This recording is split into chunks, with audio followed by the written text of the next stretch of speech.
This is the work session, and we're going to learn how all of our new audio equipment works. I assume you don't have to hold it up here? Or you do? No, you don't have to hold the microphone close. It will self-adjust. Just, you can see the green lights are all on. These microphones are on unless you push and hold down the mute button to mute it. So if you have to cough or sneeze, you can mute that, but otherwise the microphones are on. So we are doing a live video stream of the meeting. It was not advertised because we wanted to make sure that we had the bugs worked out before we advertise that. So all council members are present. Right, thank you. This is the June 10th Walla Walla City Council work session. I don't know if everybody has an agenda. Are they in the door? Yeah, they're in the door. All right, so they're in that door. There are agendas if you want to follow along. This is a work session. That means that basically it's a time when the council is getting in-depth information, asking questions, finding out about particular topics from the staff. This is not a time when any decisions will be made.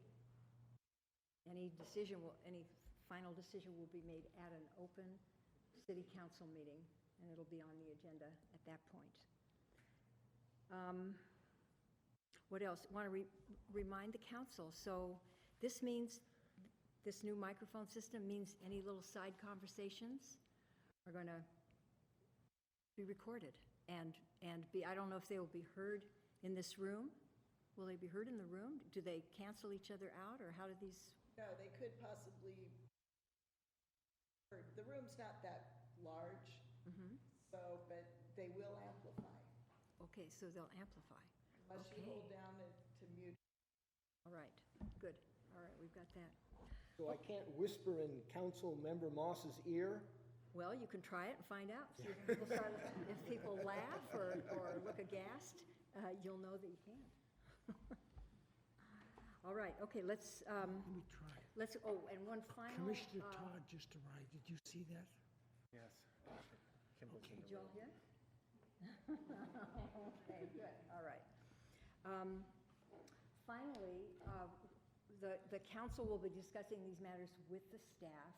We don't, at work sessions, have a time for members of the public to ask questions, but we do have a box right over there with 3x5 cards. If you think that we're missing something, that we're missing the whole point or neglecting to ask certain questions of staff, please, you can go there, you can write down your question and your name, and you can hand that card to the clerk, Cammie Hill, and excuse me, if we have time, we'll consider your question as part of the meeting. All right, so first item on the agenda is the status of the US 12 corridor study. Thank you, Madam Mayor. Yes, Council may recollect that we signed an agreement in partnership with the Port of Walla Walla, County of Walla Walla, and State Department of Transportation for the US 12 corridor analysis. We're getting our first report back this evening from DKS, Scott Mansour. I know the agenda item says Neil Chavre. Neil, do you want to introduce it? And Madam Mayor, could I invite the County Public Works Director and County Commissioner to maybe join? Maybe could hear the presentation a little bit better. Would that be appropriate? Fine with me. Right. How you doing, Tony? Good to see you. Hello, Commissioner. Remember, the microphone's hot, Commissioner. Oh, Yeah, right. never had that before. No comments. So good evening. My name is Neil Chavre, City Engineer, and talking about the US 12 corridor study. The main driver for this one is probably the Clinton Street intersection and the barriers that were placed up there a few years back. And of course, the difficulty that causes for folks going across the highway as well as making left turns from either direction. So a little over a year ago, we started talking with the county and the port and Washington DOT. We're fortunate enough, as the city manager alluded to be able to put together a partnership to hire a consultant to come out and study the whole corridor as a whole. Really what we're looking at is the stretch from 2nd Avenue to Airport Way. And of course, Clinton Street and Wilbur are the two unsignalized, uncontrolled stop-controlled intersections. So with that, we've worked with our partner agencies. DKS has done a lot of work here that we're going to share tonight. And with that, I'll introduce Scott Manser from DKS. Good evening. Again, Scott Manser with DKS Associates. And originally I had to, based on the time allotted to make sure I had left room for questions, we had about half. So we'll go through this. I wanted to let you all know too that tomorrow we have an open house that you're all welcome to attend, where we'll have a little bit more in-depth information, but we'll go ahead and get started. As Neil alluded to, this is showing our study area. On the west end, we had the 2nd Avenue interchange, and on the east end would be the Airport Way interchange. And then we've identified both the intersections in between. We've got Reese, Lower Waitsburg, and Clinton, and Wilbur as kind of those segments that we're looking at throughout this corridor. There's also other intersections that could have potential influence on Melrose, as well as Lower Waitsburg and Middle Waitsburg that we've also identified as we look at the different scenarios, land use scenarios, and transportation analysis. This is showing the project schedule, what we've been going through to date. We did our data collection and background documents review back in November. Then we went through a purpose and need statement to determine what's the purpose of the study and what are the needs that we're trying to solve. And that really helps us determine what alternatives really meet the purpose and need of this project. And then we also came up with performance measures as we start creating these scenarios and evaluating these scenarios. What are the performance measures that we're following to determine which solutions best meet our purpose and need? We did some existing and future conditions analysis. So our existing conditions analysis was based on current data and traffic analysis. Our future conditions looked at the future land use from the comprehensive plan and evaluated that future traffic analysis. And then the last few months, we've been looking at our alternatives evaluation process, which we've been working on, and we're going to present some of those findings today. I just wanted to mention the Technical Advisory Committee. We've been receiving direction by numerous agencies. There's the Walla Valley MPO has been represented there, the City of Walla Walla County, WashDOT has had numerous representatives on our Technical Advisory Committee, as well as the port. And we've been checking in with the Technical Advisory Committee throughout the process. And then we have open house again scheduled tomorrow, and then we'll have another one down the road. So we'll have 2 open houses, and then we have 3 city council work sessions where we'll present the findings to you throughout this process. Do you want to tell the people where that open house will be at? So Yes, right here tomorrow, I believe at 4 p.m., 4 to 6 p.m., right here in the council chambers. So this is a purpose statement. Kind of what the purpose of this project is to develop affordable strategies to alleviate congestion. Another important one is reestablishing multimodal connectivity out here. We've evaluated where the existing connectivity is for all modes of travel and where their barriers exist in the system. Addressing safety, creating the barrier at Clinton today has improved some of the operations, but has also created other issues elsewhere. So making sure that we're providing a safe transportation network. Looking at long-term multimodal solutions. So looking at the future growth and land use within the city and county and determining how to come up with improvements that will support that future growth. Looking at coming up with kind of the goal of this study is to come up with a preferred plan for highway access through this area, through our project area that I presented early on.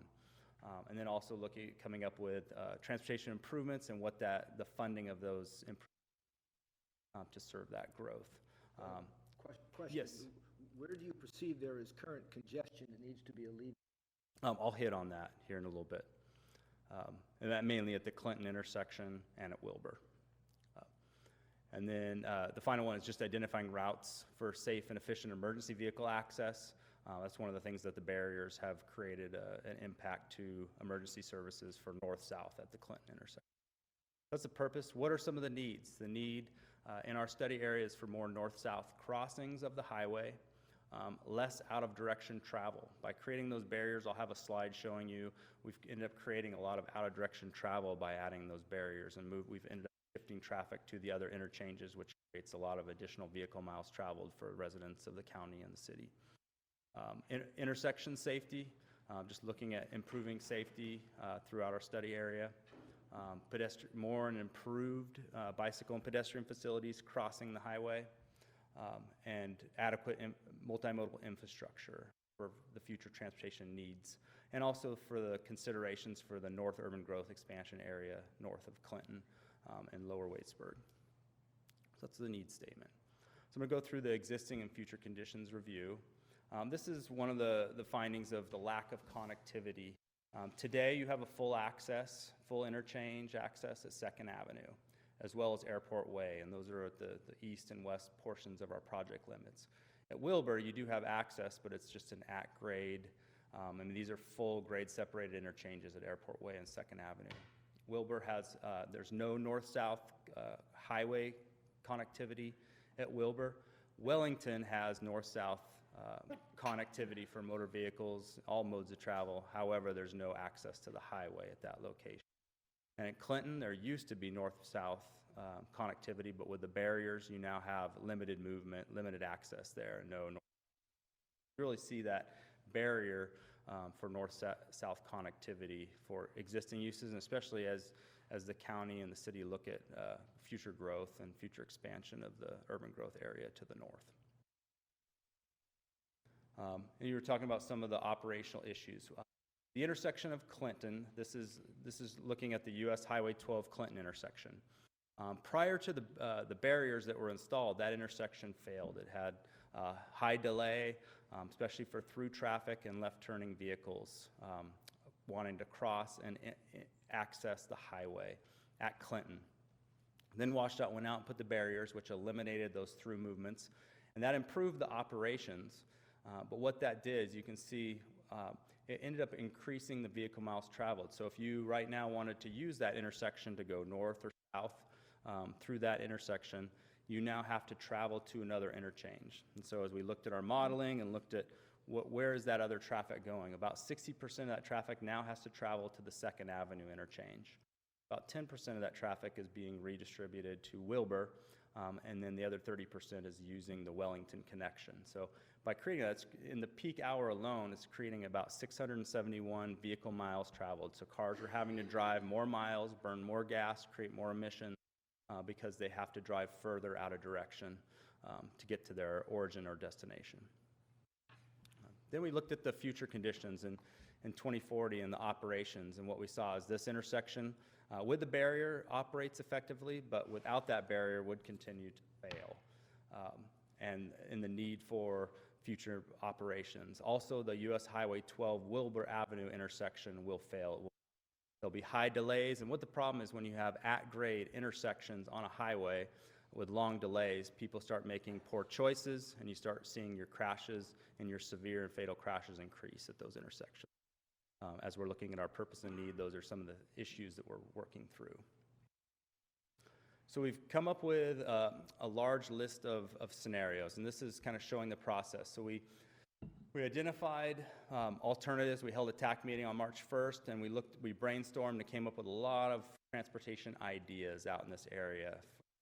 We took those, we went through an environmental review and a fatal frost screening. So we looked at all these alternatives and what are the issues with each of these, and we looked at the purpose and the need. What is the purpose? What is the need? How do these alternatives match up? And we were able to screen. I think we had about 15 or 16 alternatives, screen those down to the 5 alternatives that we'll present today.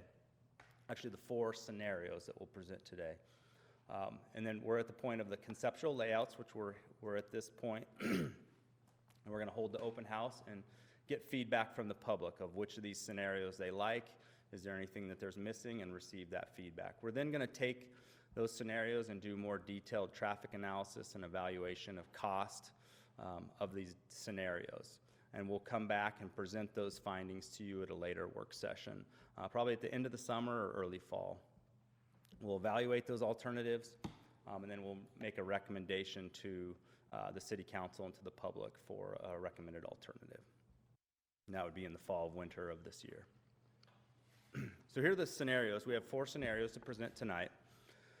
One is a partial cloverleaf interchange, and Jenna's going to go ahead and hand out. We have some 11 by 17s that you can take a look at as I go through these, so you don't have to look up at the screen in small print. But I'm going to kind of show those scenarios. The first one is a grade-separated partial cloverleaf interchange at Street, as well as some at-grade intersection improvements at the Wilbur Avenue intersection. Scenario 2 is similar.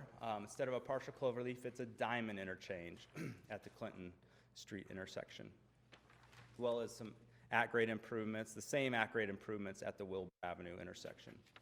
Scenario 3 is actually an at-grade roundabout option, with an at-grade roundabout at Clinton Street, as well as a roundabout at Wilbur Avenue. And I'll talk a little bit more about that. WashDOT, as I mentioned, is one of the players in our technical advisory committee, and they've made it very clear at numerous technical advisory committee meetings that we really have to come up with low-cost, constructible solutions. And so this is one that was very important to them, to make sure that we're not only coming up with higher cost, long-term solutions, but also some more affordable, practical solutions. That was the roundabout alternative. And then scenario 4 is looking at a diamond interchange at Wilbur Avenue. So those are the 4 scenarios, and I'll walk you through those. This is the first alternative. This is the partial cloverleaf. So this is Lower Waitsburg here. This is Clinton Street and Highway 12. And so this would be a partial cloverleaf. So you'd have an entrance ramp westbound from this intersection here. For westbound traffic, you'd have a partial cloverleaf. So cars would exit the highway to enter Lower Waitsburg at this intersection. Traffic going, let's see here, I've got myself turned around. So yeah, westbound would be here. Eastbound traffic would come off at the ramp at this location, and then, eastbound destined traffic would use this loop ramp to head eastbound on the highway. Is that identical, almost identical to Second Avenue? Second Avenue, yes. So the next, the other improvements as part of this scenario would be acceleration and deceleration lanes at Wilbur Avenue. So it would be widening the highway, so traffic leaving the highway would have their own lane to actually slow down and exit the highway onto Wilbur Avenue. And there would also be an acceleration lane, so traffic has their own lane to turn into, get up to speed, and then merge in with traffic. So this would mainly be widening of the highway for entrance and exit of traffic at the highway. So again, scenario 1 is looking at both of these series of improvements together. So scenario 2 is a diamond interchange, similar to the partial cloverleaf. This is just an exit ramp, and this would be similar to the current layout of Airport Way diamond. So at grade ramp intersections. So you have a westbound exit ramp here, a westbound entrance ramp at this location, similar to eastbound. You'd have an eastbound exit ramp and an eastbound entrance ramp. Any questions? Crossing. Yes, I'm sorry. So it would be a grade-separated crossing. So the highway would be underneath Clinton Street. So the highway would not, basically the cross traffic would have no conflicts. And I apologize. That's a great, on the partial cloverleaf, that's exactly the same thing. On the option, it's a grade separated. So the highway traffic and the county city cross traffic does not conflict.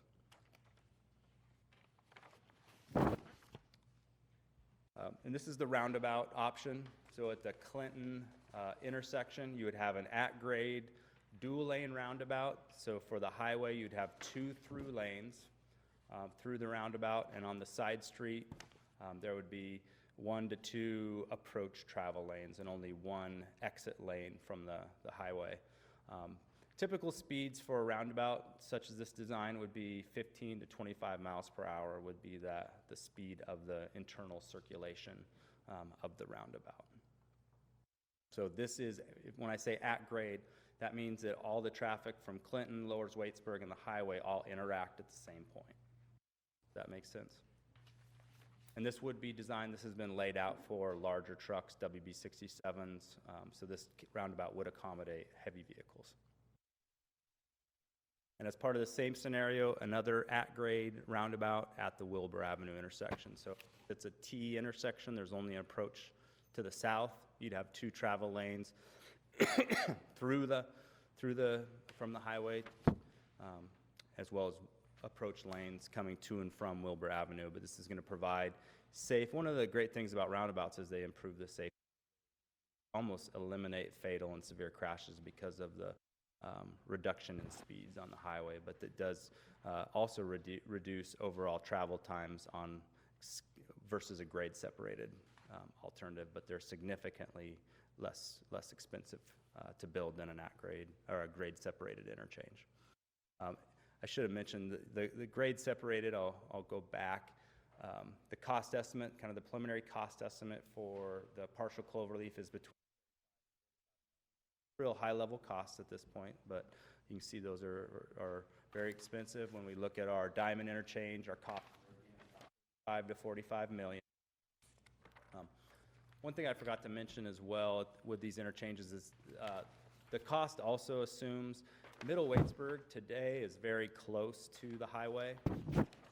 So each of these alternatives have assumed that we would relocate Middle Waitsburg further from the interchange for safety purposes. And that cost is included in that cost estimate of the interchange. Can you mix and match? So let's say like I like option scenario 1 with a little bit of a roundabout. Can you mix and match them, or is it all? Yeah, there's options. I think you just have to think about the driver expectation of grade separated versus a roundabout. But yes, they can be mixed, and that's part of the process. At one point, we had about 16 alternatives, and then as a group, we looked at what makes the most sense on the purpose and need and tried to group them. But yes, if there's, that's the type of feedback we're looking for. One of the nice things about having 2 roundabouts together is just the driver expectation of knowing how to, the slower speeds, and just the driver expectation of the roundabouts. And then our final scenario is a Diamond interchange at Wilbur Avenue. One of the challenges with Wilbur is we looked at some different options of trying to make a north connection. As we talked about the purpose and need, trying to provide connections to both sides of the highway. And with the park and some of the impacts we weren't able to achieve on this alternative, connections to residential areas, to local streets, public streets to the north. So this Diamond interchange would only provide access to Wilbur Avenue to the south. Just to make it clear, Wilbur Avenue would be at grade as it exists today, but the highway would actually be raised up and it would be grade separated with a highway going over Wilbur. And our purpose for that was to limit the impacts to businesses and access along Wilbur, to residences, neighborhoods, to the south of Highway 12. And that's our final scenario. Any questions on that before I talk a little bit about our next steps?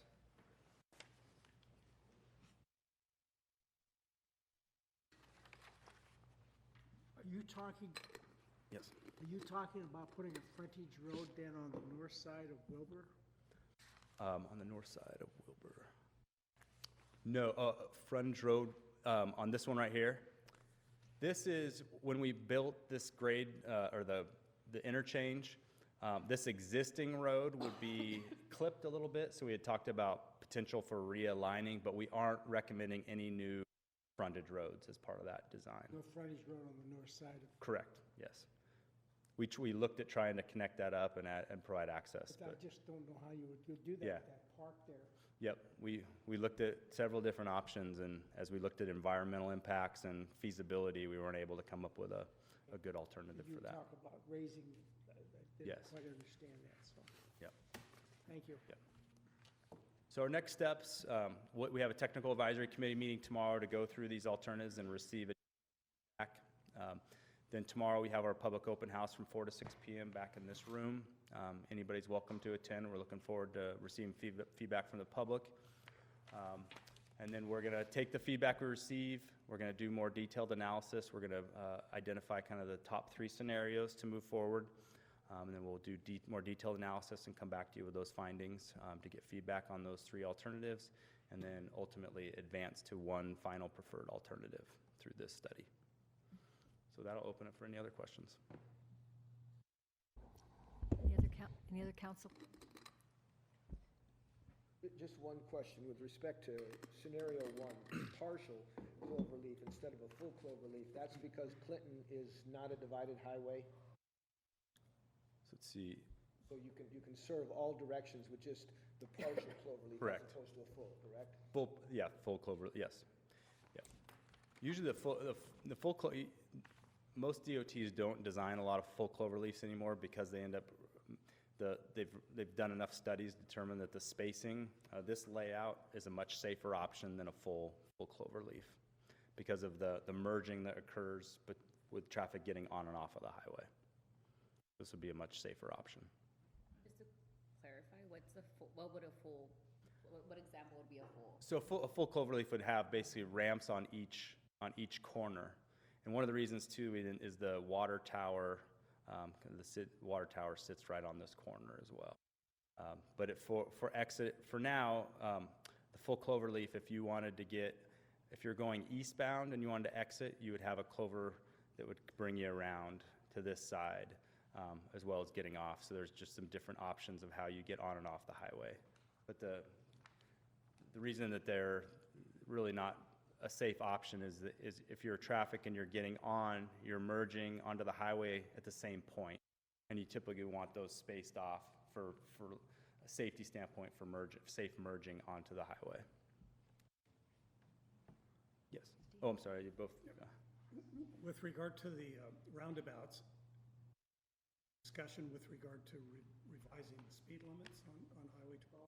Yes. Yeah. I mean, that's part of the discussion. If we go down that direction, that WashDOT would look at probably making a different classification, and you would need to change the speeds as exist today to make that a viable option.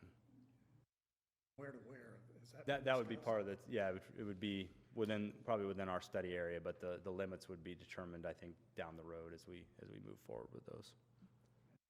Any discussion as to what it might be?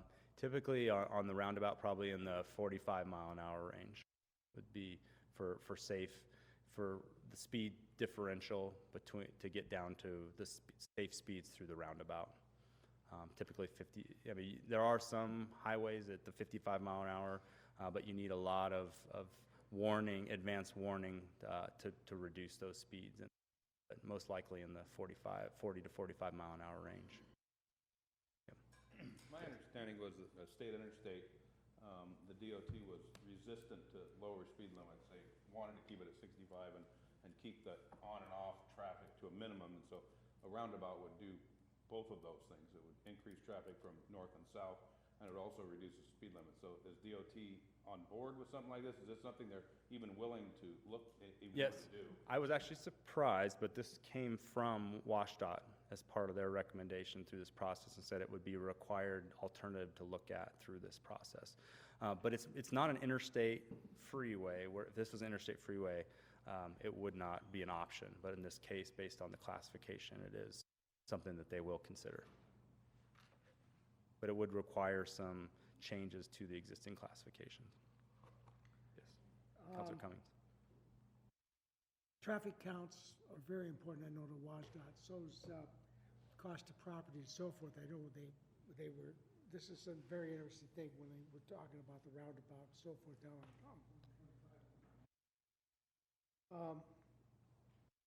the cost of roundabouts is significantly less than apparently the cost of the clover leafs and Yes. that type of thing. So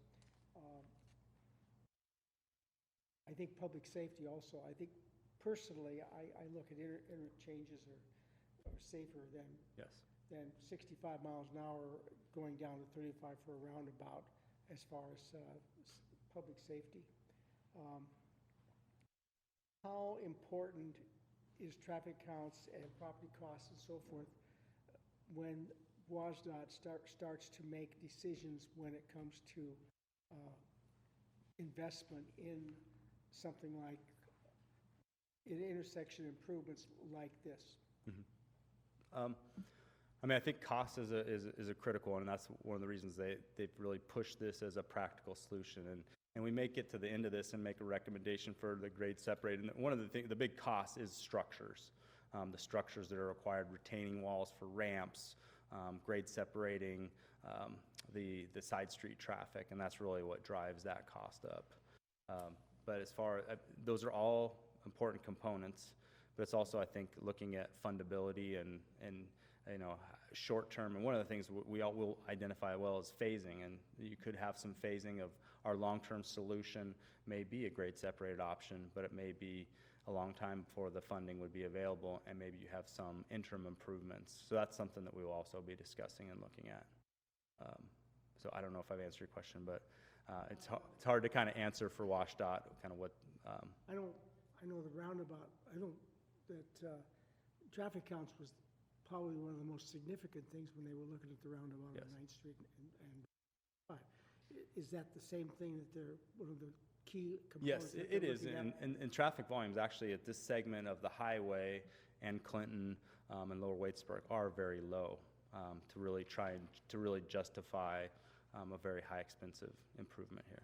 Even we did a sensitivity analysis. We even looked at kind of worst case assumptions of land use growth in that northern urban growth area, and still the volumes up there are not significant for how it would influence this area. We're looking at public safety, we're looking at Yes. response time for emergency vehicles. Correct. So we're looking at something different than maybe WashDOT's looking at. I mean, I think they are, I think each of the different agencies have different things they're looking at, but all in all, those are all part of the performance measures that we're looking at to find the right solution. And that's why there's many different parties on the technical advisory committee to make sure that we're coming up with a solution that fits for everyone's needs. Thank you. Yep. Yes. I support in principle roundabouts, certainly in residential. I have a real problem envisioning a roundabout on a divided high-speed highway. Are you aware of any such that are currently in existence in Washington or Oregon or the Pacific Northwest? Yeah, definitely. I mean, as we were looking at this, we found there's quite a few different options in this general area and within the state of Washington and Oregon. And I can put a list together. I don't have them, but I can work with WashDOT and provide you.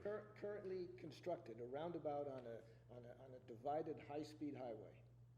Yes. Okay. Yes. Yeah, I'd be interested. Yeah, that was one of the questions we asked, and they provided. WashDOT actually provided us with a list of some examples. What was that? Pictures attached to it, just because it's visualizing, just so it'll be easier. Oh yeah, we can provide some pictures, All right, probably. perfect. Yes. Yeah. So this is a WashDOT project, correct? As far as the funding for this project? I guess. I'm wondering, will this council have some sort of decision-making authority over which option gets built, or are we going to, say you're going to make a recommendation, you're going to make a recommendation to WashDOT or to us, and I think the technical advisory committee, which is made, all the different agencies will make a recommendation. I don't think I guess I pass that on to city staff as far as, I don't believe anything will be adopted, but I think the plan is to have a recommended alternative, preferred alternative, as well as a phasing. I'm trying to understand what sort of influence, I guess, the city council of Walla Walla has as far as whether roundabouts get built on this highway or not. Sounds like through the technical advisory committee, we might have some participation in the decision, but it doesn't sound like we have a direct vote on the matter or something. Neil, do you want to? Ryan, who's going to make the final decision? It is a That's good my question. And Who will make the final decision? I believe that the council will have an opportunity heavily on what that final alternative will be, as I would expect the county commissioners and the port, and obviously the state will as well. And at the end of the day, I think, we've got to come up with something that all the groups support.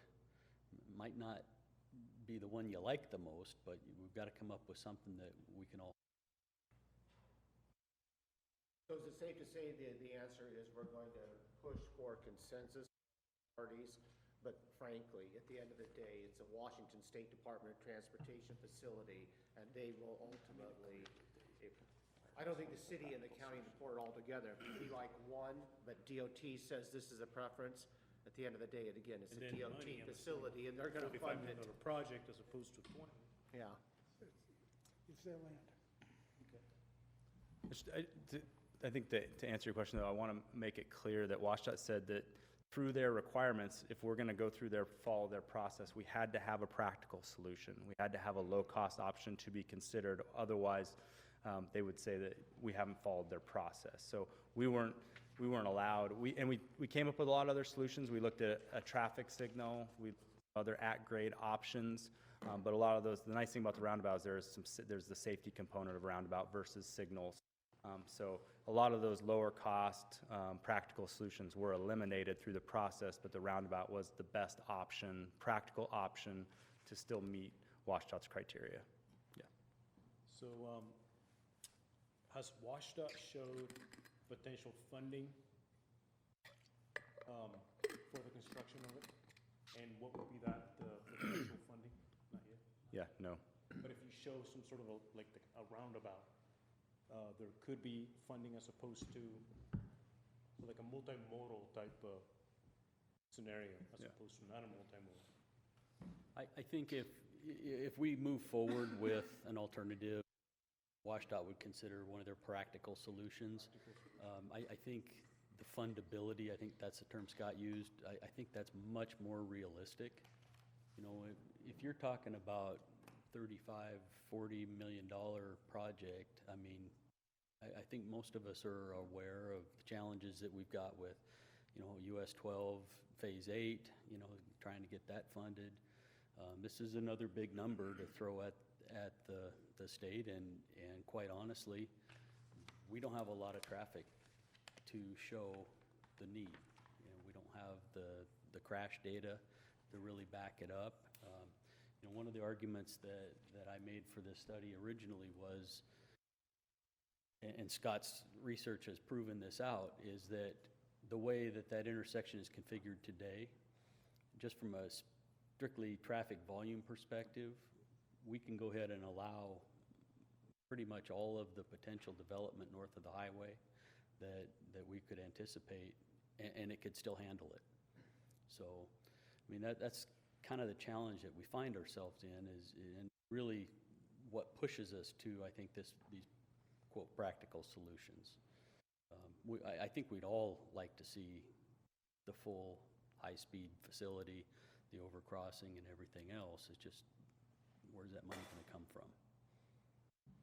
And WashDOT is pushing back already at this early stage of the game, saying, guys, you better be thinking about this, because we don't know where the money's going to come from. You know, our goal for this is to get a plan together that hopefully we can reach consensus on, and then development comes in, that we've got something in the books that I can look to, that Elizabeth can look to, and you know, this is the long-term plan for this intersection. And whether it's asking a potential developer to dedicate right-of-way or to make a contribution towards that project or something like that, I mean, that's really what we're going for here, so that we don't build ourselves into a corner that then is incredibly expensive to build ourselves out of. If council remembers, we received funding through Phase 7 on US 12. We still have no funding for Phase 8, which is the most expensive portion, and it's above $200 million, is the last number I heard. So in addition to all the hundreds of millions of dollars that have been sunk into US 12, we still have a significant jump ahead of us for Phase 8 to complete it. And then if you layer on 2 half clover leaves on top of that, it may be at the cost of another $80 million.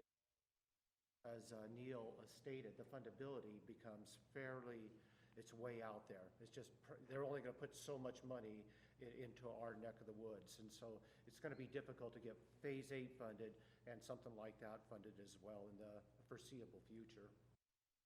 Well, and the WashDOT is, the state is not getting the gas taxes that they thought that they were anticipating getting, because the fuel-efficient cars not producing the gas taxes that they thought. They're cutting, they're not making the revenue that they thought they would be getting in that particular department. They thought they would be selling gas at 20 miles an hour, and now the cars are getting 30. I think we ought to, this is good discussion, and to me, it's very interesting. I know when we first talked about this project, everybody knew exactly what we were going to do, right? It was going to be a full clover leaf that was going to go over the highway. And this is the importance, and obviously there's going to be continued discussion about this, the importance of having serious examination of projects that really looks at all the ramifications. What is the development going to be? What's the traffic going to be? How are we going to get, all different kinds of people over, back and forth? So I think this is a good start for us to understand how much is involved, including how much money, how much is involved in making a decision like this, rather than we just know. The public safety issues, we It's a build whole- houses up there, and we It's have a to lot. have response for public safety vehicles to go up there. It's got a whole lot, Whole lot of lot of things to be thought of. Okay, well, thank you, Scott and Neil. We just have a rather full agenda tonight. thank So you. I think we ought to move on. There you go. Yeah. Telling the time. Thank you. All right, we'll move, Nabil, you want to introduce the second item? Thank you, Madam Mayor. City Council received a small preview. This is, we're talking about the adoption of Title VI implementation plan. The good thing about this, besides all the bureaucracy, is there's no cost to this one. So it's just really the adoption of the implementation plan, which will be on the agenda Wednesday night when staff requests action to the council. Bye, Byron. Just a couple quick comments here. As Nabil said, that on this coming Wednesday's agenda is the Title VI portion. Nabil, as city manager, will adopt the interim regulations for the ADA, and then once Kai and his staff and our consultant are done with that portion of the work on ADA, then we'll bring back a bigger portion for the city council to consider and adopt. We still will need to do the program and services ADA evaluation at a later date. With that, Jennifer will lead you through a couple of things that we're trying to do with this is to tie the ADA complaint process and procedure to the very similar Title VI complaint process and procedure, so we don't confuse the public, don't confuse ourselves over how we go about that. So, Jennifer? Great. Thanks, Byron. So it's basically just an update of what council has already adopted. We do currently have resolutions for both Title VI and ADA. I believe the ADA is from '94, and Title VI is perhaps a little bit more dated than that. So these are, as annual assurances are, oh gosh, I'm gonna break it.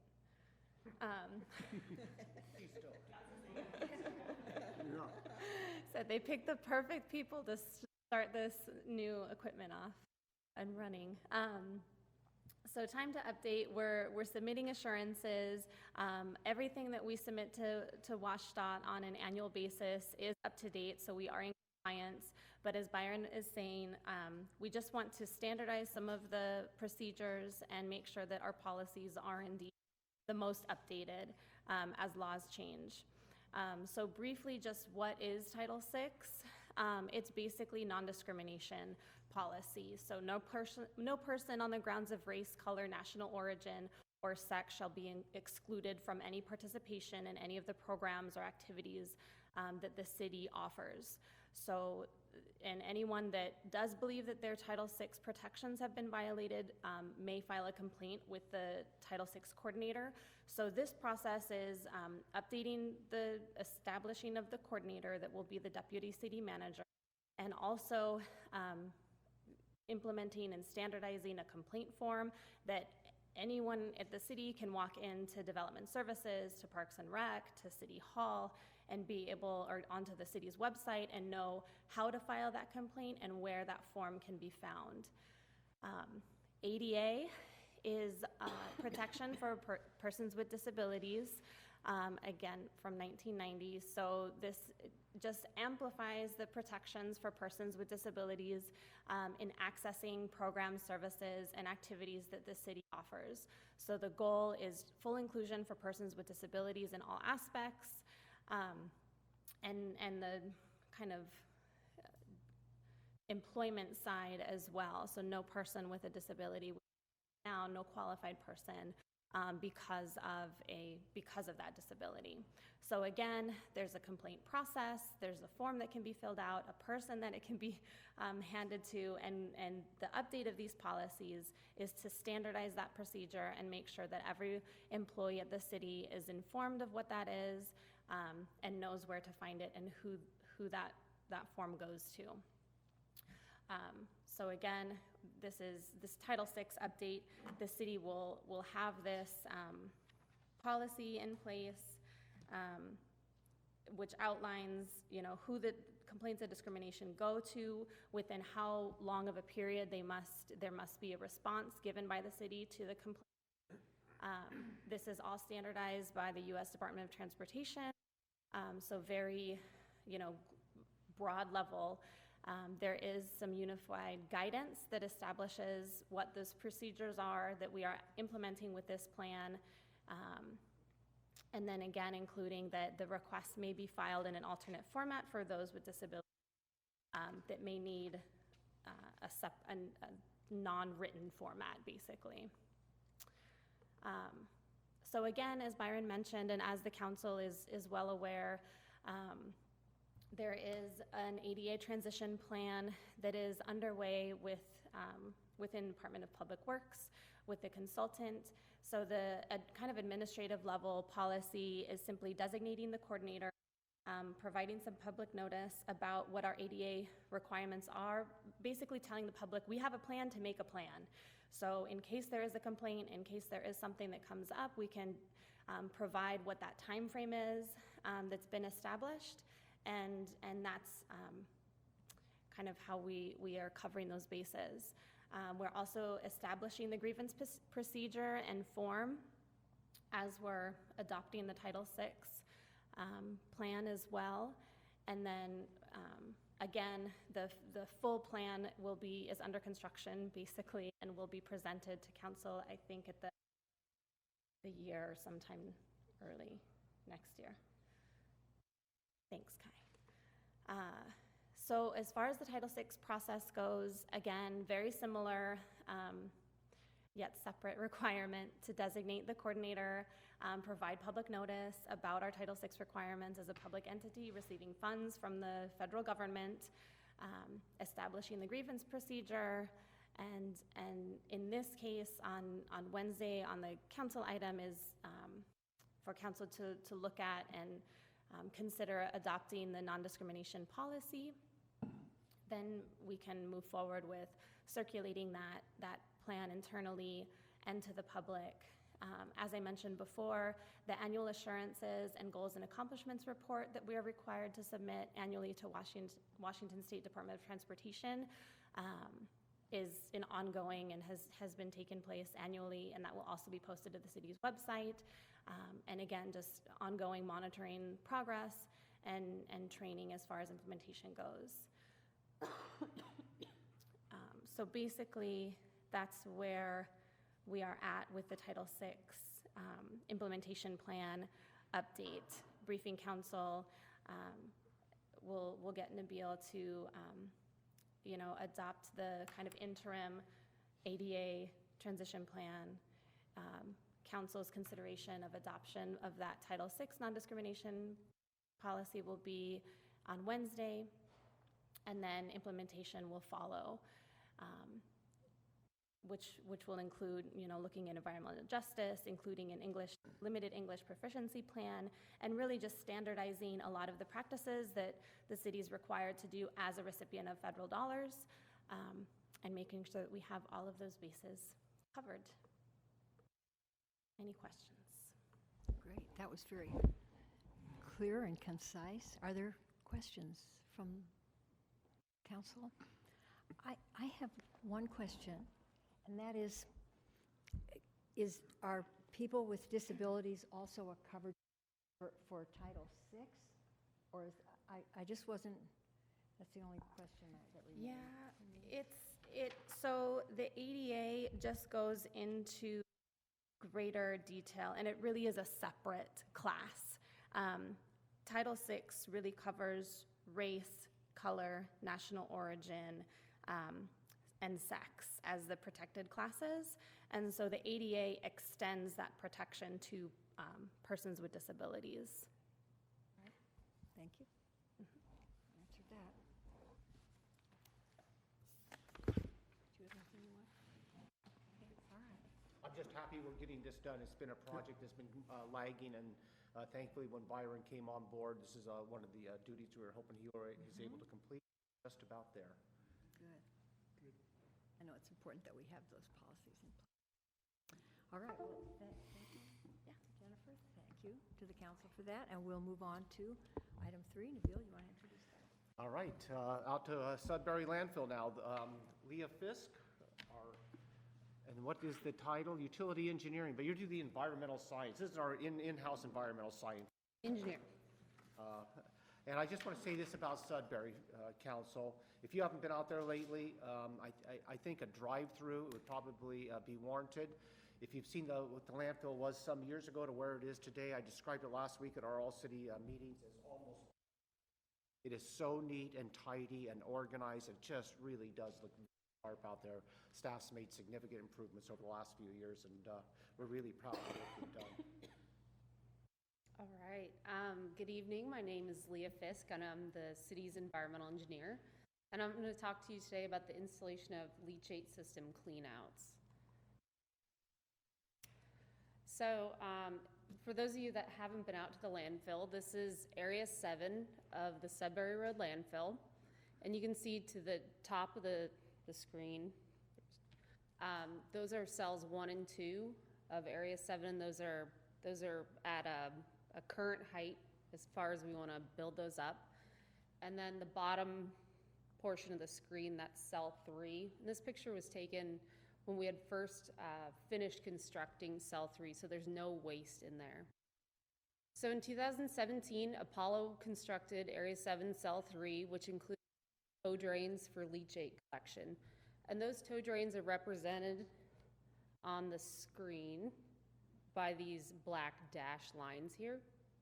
And so those cleanouts are located at the bottom of the landfill, and any liquid that works its way through the garbage or from breakdown of garbage, it's called leachate. That leachate ends up in those tow drains, and it's by gravity, it's fed down to the low portion of the cell, which luckily when we took this picture, it had just rained. So you can see the puddle of where the low spot actually is. And so by gravity, it's fed to that low spot, and then it's pumped up the slope of the landfill, up this way, and then along the road to our leachate collection pond. So in 2017 of October, Cell 3 began accepting waste. So we've started filling up, and you can see there's not much of the bottom of the cell that, before waste would actually cover the little triangle piece. And then in March of 2019, we applied for a research development and demonstration permit with the Department of Ecology and the local health department that, and it was approved by them in March. And it allowed for leachate recirculation, which we originally presented. It was our bioreactor project. So we're doing a mini bioreactor, a bioreactor light as we call it, which is a liquid recirculation. And so during that RD&D permit application, we identified that cleanouts were necessary to actually operate the landfill as a bioreactor or recirculation. And so those cleanouts you can see are represented by the 2 red lines. And so they begin at the top, at the road level, and then they extend down into the cell and connect to the tow drains. And so those are important because it allows, if those tow drains ever become blocked, and then waste is buried, they're buried underneath hundreds of feet of waste. And if they ever become blocked, it's hard to get down in there. So these cleanouts would allow us to actually jet those lines to be able to remove the liquid from the landfill. So we took this project and offered it for bids on our Small Works roster to 41 consultants, and that was in April. And then out of those 41 contractors, we only received, and that was for 4 times the engineer's estimate. So we rejected that bid.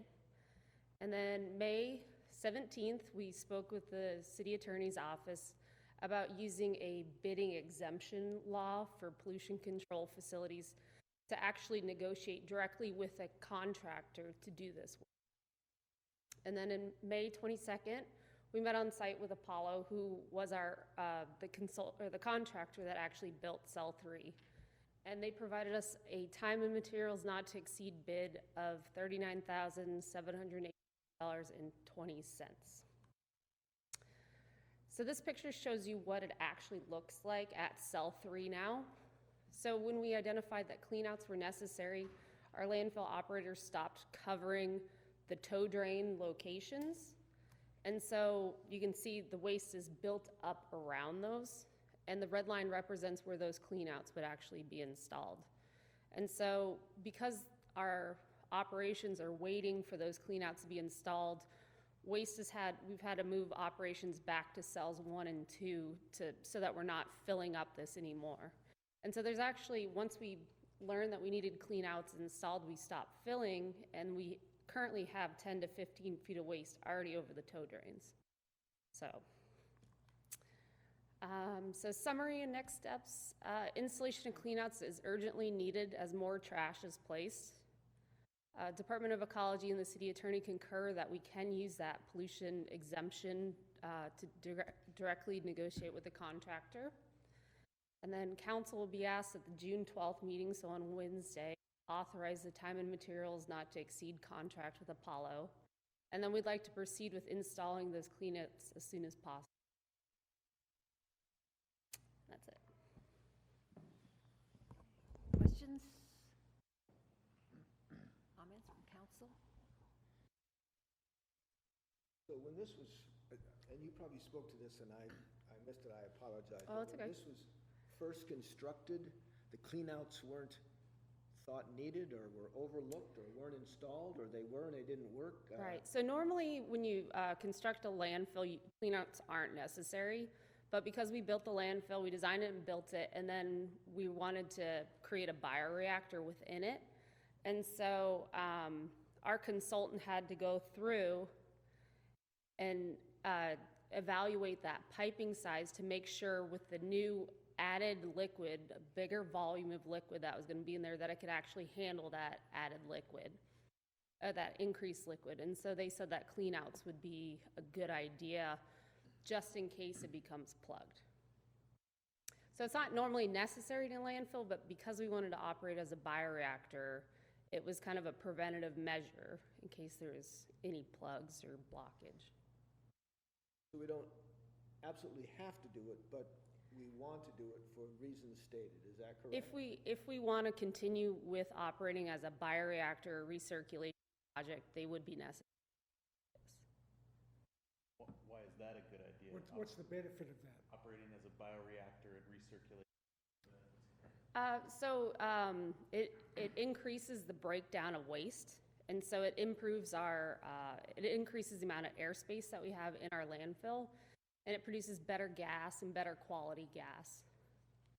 Which we are selling. Currently, we flare it and we sell the carbon credits, but yeah. But we want to encourage a business to come in and actually take that landfill gas and make electricity or do something with it, yes. Currently, we're not doing anything with it, With the gas? with the gas. No, we just sell it for carbon credits.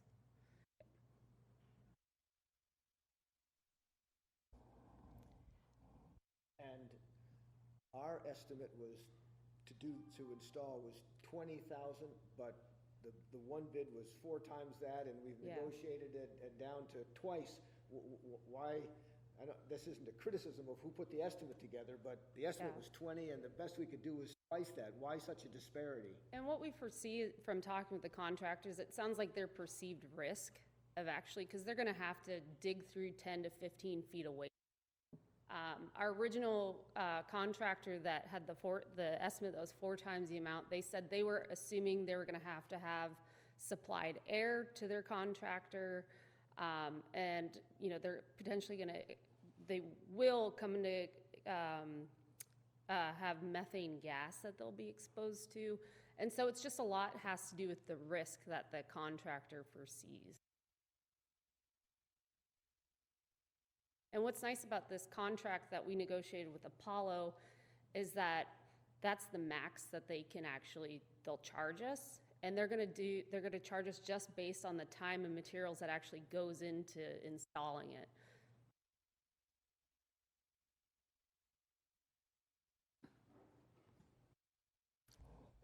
Other questions? So I want to just hear it again. So the Public Works is thinking that a methane recovery system might be feasible. I kind of thought that it looked better and then looked worse, but it's still a possibility. Clearly, it would be nice if we could, if there's methane generated down there, the idea of being able to use it and sell it to I think the penitentiary was interested in using it, or possibly others. So some of this dates back actually before even Leah got here. We started looking at this in the landfill master planning back in 2015 and have been working our way towards the effort to get the RD&D permit that Leah had mentioned for approval from ecology to do what we're calling the bioreactor light. We have talked about the bioreactor a number of times with council, a number of presentations. One of my favorites is the partially decomposed chicken leg, if that rings a bell, the chicken leg presentation, as I refer to it as, where a chicken leg was pulled out of a landfill after 6 years. 6 years in there, and you could still see. It looked like a normal chicken leg. Yeah. And it didn't break down at all.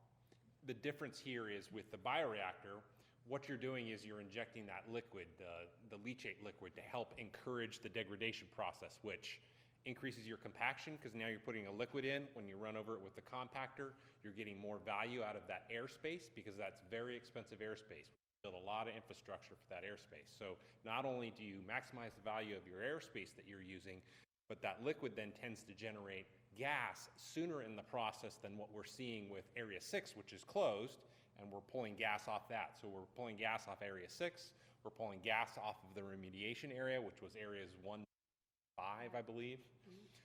And then combining it with this gas, there might be a potential for greater uses of that gas aside from flaring. But it does help the degradation process. It actually encourages functional stability sooner. So what is functional stability and why does it matter? So when we close a landfill, we have to have enough money sitting there to take care of the entire system for 30 years, a minimum of 30 years, or until it's functionally stable. So if we can reduce that time period, that's a smaller amount of money that's sitting there doing nothing. So that's all of the strategy behind the bioreactor, why we headed down this path. It can be very, very complicated. Our initial discussions were about doing a septage bioreactor, but that high complexity, high costs, this is a very, very reduced scope of a bioreactor, and it's not even fair to call it bioreactor. We should be calling it leachate recirculation. Again, the goal is to encourage that breakdown, encourage the compaction, encourage the functional stability process to happen sooner, and then to pull that gas off. So for example, as layers of trash go in, we'll be putting in piping to get the liquid into the trash, and then as we have another layer, piping to pull the gas off of the trash, so it's not going up into the air, but we're actually creating a vacuum to pull that into the system to utilize that gas sooner. I know that was a whole lot. There's been a whole lot of work on this. So with or without a bioreactor, it still makes sense as far as running the landfill for purposes of compaction and stability, to have this kind of system. Cost. Ultimately, it's cost. We're after cost savings in the long run. Well, one more question, and I don't mean to be nearly as accusatory as this is going, but back in 2017, when this Area 7 Cell 3 was constructed, I'm assuming we were then anticipated doing what we now wanted to do. Why didn't we have installed then, before we put a bunch of garbage in there? Fair question. Then, rather than put a bunch of garbage, now have to dig it out and do what we could have done then. Fair question. So when it was originally envisioned to do this, the design of the intent of that cell was for a bioreactor. However, it took going through the RD&D permit process to identify this particular aspect of that infrastructure. So the consultant working with the Department of Ecology identified these cleanouts as a critical element of leachate recirculation project that was not identified previously. So it was a little bit of a, oh boy, this is a bit of a surprise, because we would have exactly put it in when we built the cell. That would have been a far easier way to go about this, but timing-wise, it hasn't worked out that way, and as you can see, the timing hasn't been friendly to us as it stands. Put it in without trash, saves you a lot of money. Yeah. Absolutely. So did our high-priced consultant maybe drop the ball on this? I don't think that would be a fair statement. I think that this is a very, well, first of all, there's not, is there another one in the state? There's not a template to follow here, so we're kind of navigating new ground, if you will, and which is why we're kind of treading a little bit lightly with this and not going real complicated. We want to keep it pretty simple, but there is not a map to follow, so we're working through this. And the initial designer of the cell itself is not the same engineer that we're working with on the bioreactor at this stage. It was their idea. Implementation is happening under a different group. So to make this a little sharper too, from my memory too, in 2017, when this is being constructed, we made it clear to the Department of Ecology we had an interest in the bioreactor, which requires liquid from our sewer plant, our wastewater plant, to do it correctly. We wanted to introduce not just the liquid, but the and ecology, again, they've not approved this in this state. We hit it pretty much a brick wall. Kai, isn't that the way you would describe it, with ecology on the true bioreactor? Yes, we went through that. I think it was twice, Frank, that we had met? Yes, it was twice that we had met with the Department of Ecology to pitch this concept. And it was far more complicated. That was the septic bioreactor.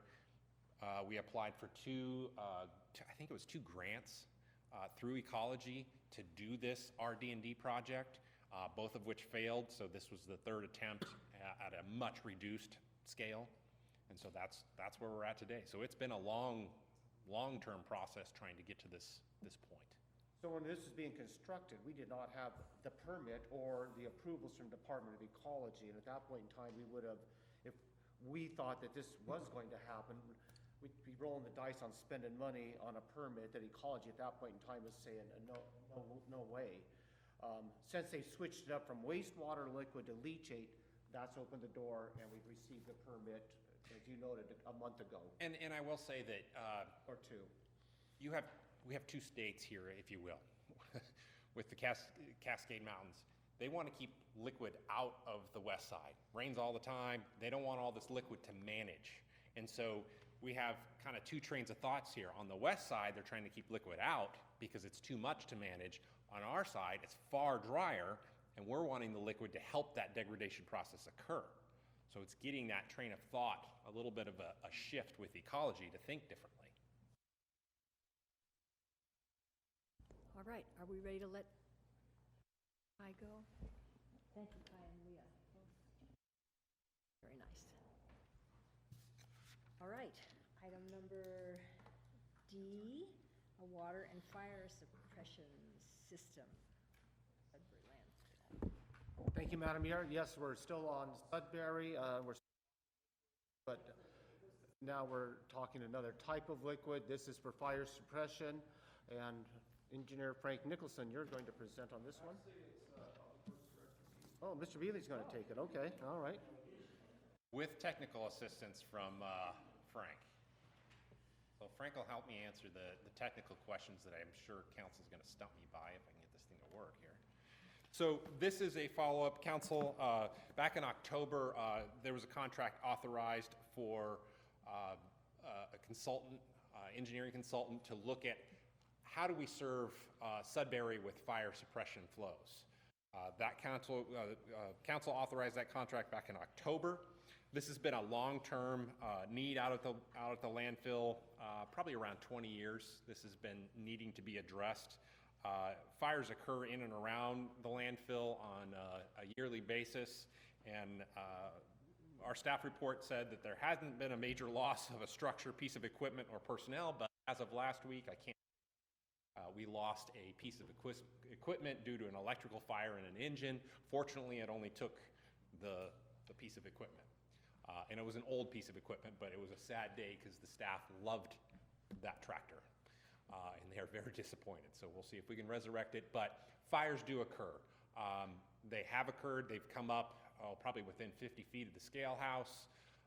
It's a dry condition out there with lots of big equipment moving and obviously some hazardous materials with it being a landfill. So the focus is on fire suppression, and really the big driver that brought this to light again is the need to establish the portable for the compost facility. We got 3 portables from the Milton Free Water School District. 2 are being used out at the homeless camp, and then the 3rd was reserved for a compost office and staff break room, more office space. It's a little tight out there. The compost folks gave up their little office, which served its duty at the homeless camp over the last 15, 18 months. So they've been without any space for that period of time. But moving on to the alternatives analysis, again, the project site is up here, Sudbury Road, landfill. The existing water supply system consists of a well pump, an open reservoir, pond if you will, and a booster pump. There is not sufficient supply there for meeting the fire suppression requirements of 1,500 gallons a minute for 2 hours. We looked at several options, one of which included connecting to the city's water supply. This graphic gives you not only a picture of what's out there, but this schematic over on this side right here shows the well pump going into the reservoir, and then the booster pump which sends water over to the landfill via some real shaky water lines that have been problematic over the years, multiple breaks, multiple problems with those lines. So that's the existing system, but that existing system is insufficient to meet fire protection requirements. There's no fire hydrant set up at this point in time. So we looked at actually 4 alternatives. The first one being upgrade that prior system with new booster pumps. And the booster pumps, instead of having 1, to actually have 3. In the water industry, you typically have a backup and then you operate on the other 2, as an example. So the 2 pumps would meet that 1,500 gallons a minute from a flow standpoint, but it's a little bit of a combination of the well, the reservoir, and then the pumps all working in concert with one another to provide that 1,500 gallons a minute for 2 hours. And then we would also add fire hydrants for access to the water around the landfill.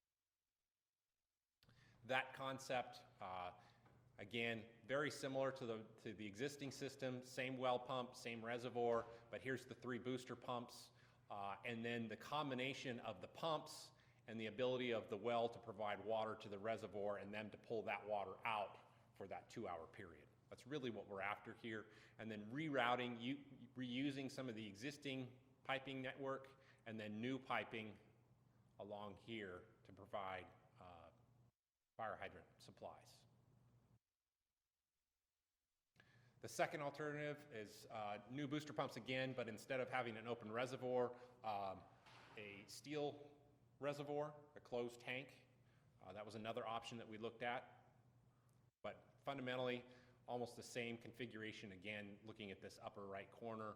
There's the 3 booster pumps, but instead of having an open reservoir, a closed reservoir, and then the well pump. No changes there. The third one was a new well pump with greater fire flow, but based on the assessment of the well, that was determined to not be feasible due to the well casing conditions and it being undersized. And that's a pretty expensive endeavor to do a whole new well pump system.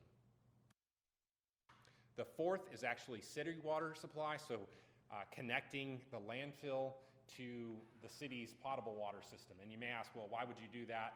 Well, in years past, there's been some discussion about potentially the port developing on portions of the land out there. We haven't heard anything in several years. This would have been a solution to help address that. And that consists of connecting down off of Heritage Road. Here's the multiple Myra Road roundabouts near US 12, extending off that line and coming over to the landfill property and then extending water line. So it's quite a long run of piping for that system. So we had the consultant conduct a cost comparison, and there's a capital cost and then also a 50-year life cycle cost. The first alternative, which is basically the open reservoir with the triplex pumps, is about $2 million. The upgraded booster pump, similar to alternative 1, but also a new reservoir, that one's 2.3. Connecting to the city system is 2.1. The caveat there, though, is the 2.1 is a little bit misleading because what would happen is the landfill would then become a customer of the city's water system, and they would have to write the checks for the water usage out there. So pretty significant cost for the landfill. So the recommendation is alternative 1 as the preferred alternative. Again, lowest estimated capital cost, lowest 50-year net present value, least cost for the landfill operation itself because the landfill has that water, has the well, it's all in the existing infrastructure and reuses most of that infrastructure. So the next steps, council will be asked to authorize a design contract with Murray Smith to actually design that system. This was an alternatives analysis, which is very high level, not detailed design on how to put this out to bid and construct it. Council will be asked to authorize that contract to design it, ultimately to go to bid and construct that system. So once that's done, we can put the portable for the staff out there into use. Currently it's out of use, can't use it because of the fire suppression needs. And then we'll also be looking at options for point of use water treatment. This is non-potable water. That is a very clear distinction with alternatives 1 and 2 versus alternative 4. Alternative 4 is potable water, drinkable water, whereas 1 and 2 are not. The existing system that's out there operates on a pretty shallow well that has VOCs in it. It's non-potable as it stands today. They've been drinking bottled water probably for decades at this point.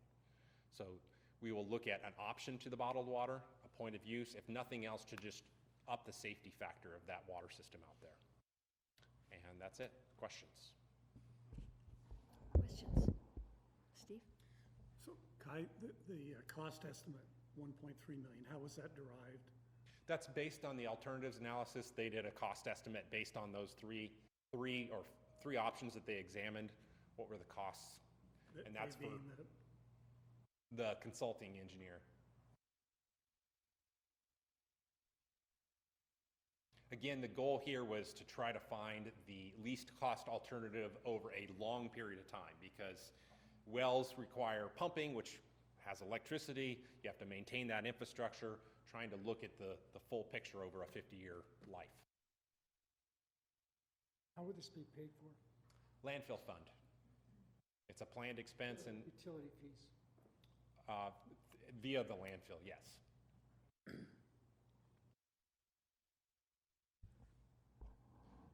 And you're proposing to do this because the current well capacity and the pond with the, was it 90,000 gallons or so, those two, the well and the pond, do not provide adequate water to give, I forget the number, 1,500 gallons per minute for 2 hours. I mean, that's the number that's driving this need, that we need X number of gallons per minute for 2 hours. Is that correct? That is correct. So Could we not expand the size of this pond to hold more water and therefore be able to have enough water to provide X gallons per minute for 2 hours at less expense than this? No, that's not an Okay. option. And the reason being is because you're talking about 2 of the elements, it takes 3. So there's 3 elements. So looking back up at the upper right here, there's 3 elements. So the well pump gets the water out of the ground and then puts it in the reservoir. So we're getting water into there, so we're trying to keep that water in there. And then it's the booster pump that takes the water from there and actually pressurizes the water to give us residual pressure in the system. So it takes all 3, because that booster pump is taking it out of the pond and putting it into the piping system to get that pressure. Yeah, but that seems to be to talk about capacity as opposed to quantity. It's actually both. There's also a location element. See, it ends up there, and that's still half a mile from the Skate Hospital. Currently, there's no fire hydrants or any way for. So a quick look at comparing this figure, as Frank's mentioning, to that figure, you can see that piping network, the red lines, gets all the way to the entrance as well. And this requirement is mandated by Fire code. Washington State Fire Code. National. And we don't meet it currently. No. And what time frame are we looking at in order to come into compliance? We'd like to get it done this year. So go to design, immediately go to bid, and put it out for construction, and try and build it actually this year if possible. This isn't a new condition. It was prior to you being chief, prior to myself being manager. Did upgrades out there 20-some years ago. This was a condition of the development that was never fulfilled. And it's something we do need to take care of. That requirement of the water flow that you need, does that at all take into consideration that if the fire trucks were to go out there with pumper trucks, that's not included in this capacity number? We have a fire expert in the house that I can defer to. Where? Thanks, Chief Yancey. So currently, our response to that area does include Fire District 4 and College Place, because they have tenders, which are big vehicles that bring water. So the Survey and Rating Bureau for Fire District 4 gives them what's called a tender credit, which is 250 GPM for 20 minutes. So that's, if we were to call them for assistance, that's all the GPM they could give us. The fire code for a 3,500 square foot building, the minimum GPM requirement is 1,500. So we're still far short of what is required by fire code to be able to have those structures out there. And I might add, when you're thinking about, well, really what's out there, well, we just got finished talking about landfill gas, which is flammable. That flare itself burns at, what, 1,700 degrees? Yeah. So there is some fuel out there, in addition to our very expensive compactor that's about $750,000. So we want to protect what's out there, but also there are some hazards that exist as well.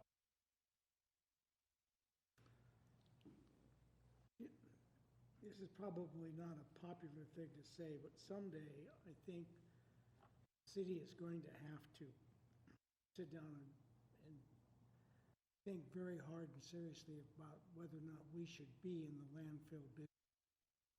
We are continually looking at costs involved in collection, maintenance, ongoing costs, and future liability costs of owning and maintaining a landfill, compared to what other cities do when they have off-site landfills with Arlington and where other cities put their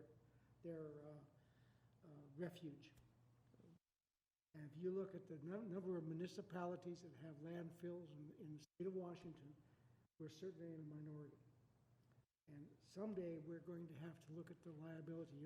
If you look at the liability we have in Eastgate because of the landfill out there, and someday we could be developing another major liability for our future generations with Sudbury.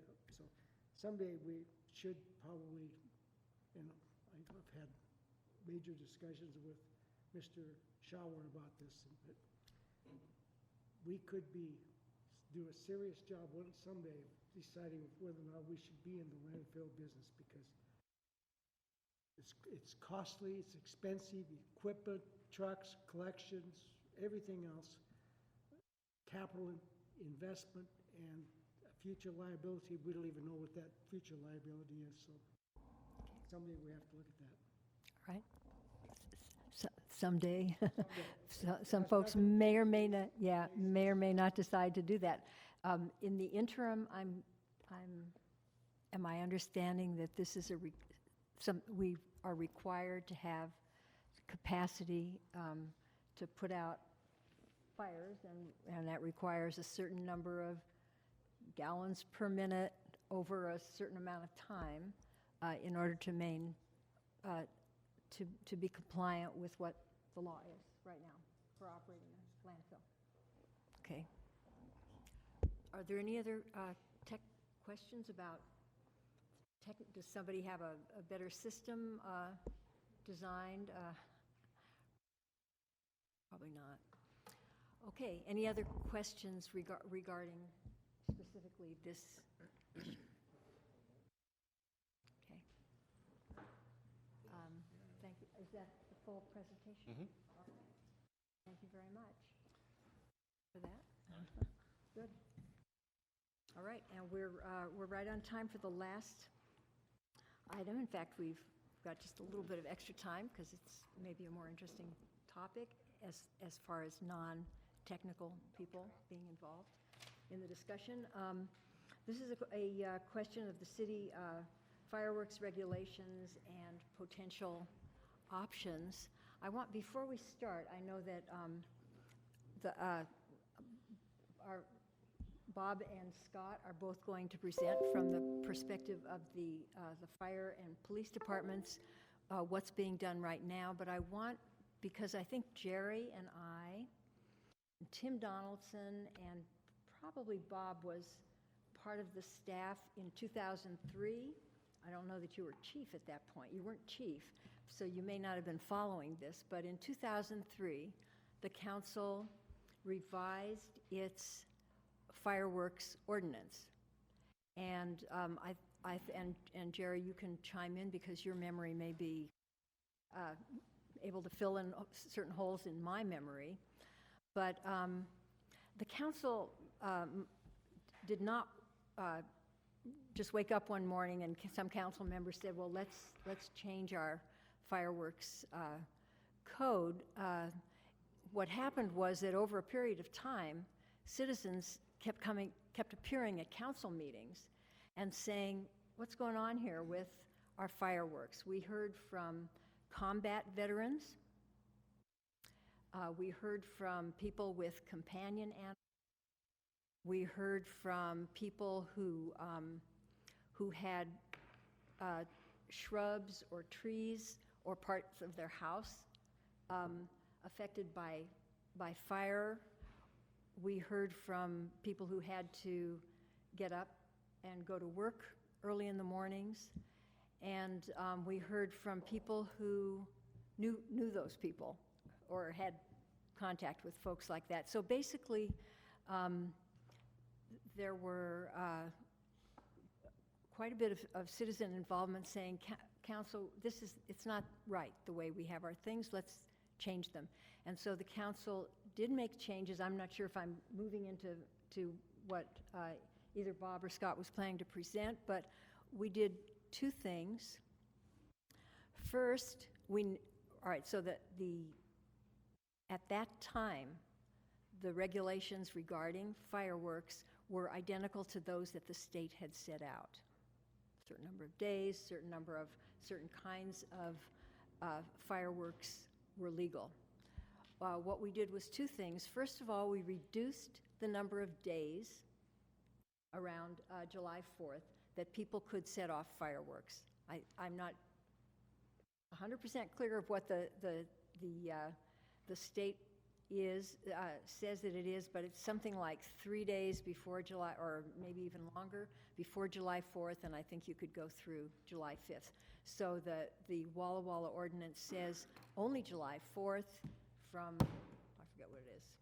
Somebody's going to know the answer to that, like certain time in the afternoon or at night or whatever, until I think midnight of July 4th, or maybe 1 o'clock on July 5th. The other thing that the council did was say that certain kinds of fireworks are not going to be allowed within the city of Walla Walla. Basically, aerial fireworks and fireworks that were intended to make a lot of noise. And so those were the main changes that we made that exist now in the city ordinances and the municipal code regarding fireworks. So, first of all, Jerry, is that how you pretty much remember what happened? I think we heard from a lot of people. We did, and it was quite an emotion from both sides. Those people who wanted to have unlimited access to fireworks, as well as those people who wanted limited, and it seemed like it was we were pitting neighbors against neighbors. So the question I have recently, not recently, but within the last year or two, have heard from people, and I don't know if others on the council have, saying, what's going on with our fireworks? It's like, people will say it's like a war zone. These are people who, most of them probably have not been in a war zone, but it's the sound and the activity is that's how they frequently describe it, and how come things are going on like that, particularly in view of the fact that there was an intention in our code and specificity in our code that a lot of these things would not be happening. So I guess let's hear from Scott and Bob. You want to tell us what's going on and talk to us about what possibilities there might be. I'm having Mr. Shawa pass out just a real brief one-page summary that I've kind of put together when I heard that the council wanted to discuss this issue. And the first line is probably the most important. The current ordinance is difficult at best to enforce. Restrictions on height and diameter of fireworks is virtually impossible to determine. Additionally, our officers must witness the actual violation to issue the notice of infraction. Walla Walla's only had 6 fireworks infractions between 2012 and 2018. None of those infractions were issued on or within 3 days of July 4th, and the list is below there. The police department has even put out special patrols during 2 of the past 7 years, between July 1st and July 5th, focused solely on enforcing the fireworks statute with no real success.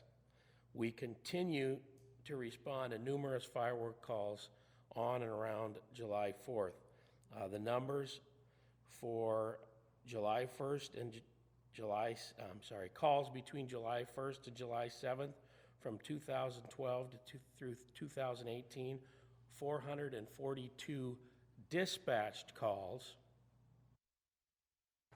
and that is not counting those which are just put out as information on fireworks around whatever area it is that our officers try to respond to as well. Just to put this, let me put this, I guess, in my head perspective. July 1 to July 7, 6 days, 12 through 18, 6 years, so 36 days, 442 dispatch calls? Correct.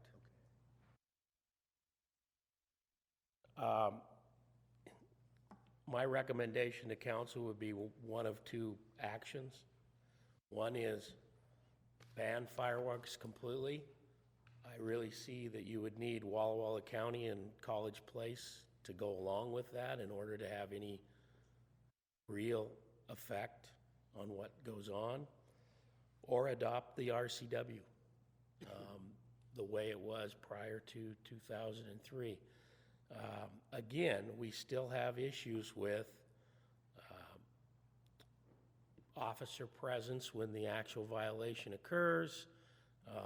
We don't have the issues with, 21 feet above the ground or 15 feet, or I can't remember right off the top of my head what the width or the diameter is of a ground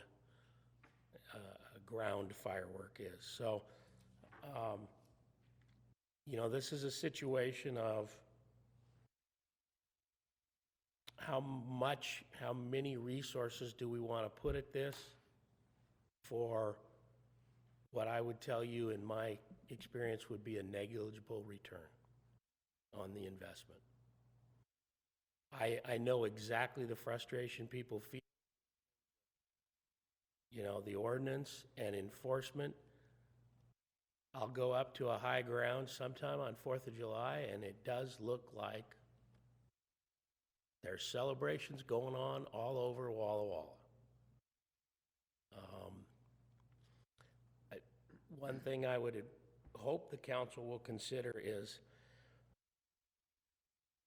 I really don't want to have to put our officers in a position of going out and being, for lack of a better term, jackbooted thugs during Independence Day.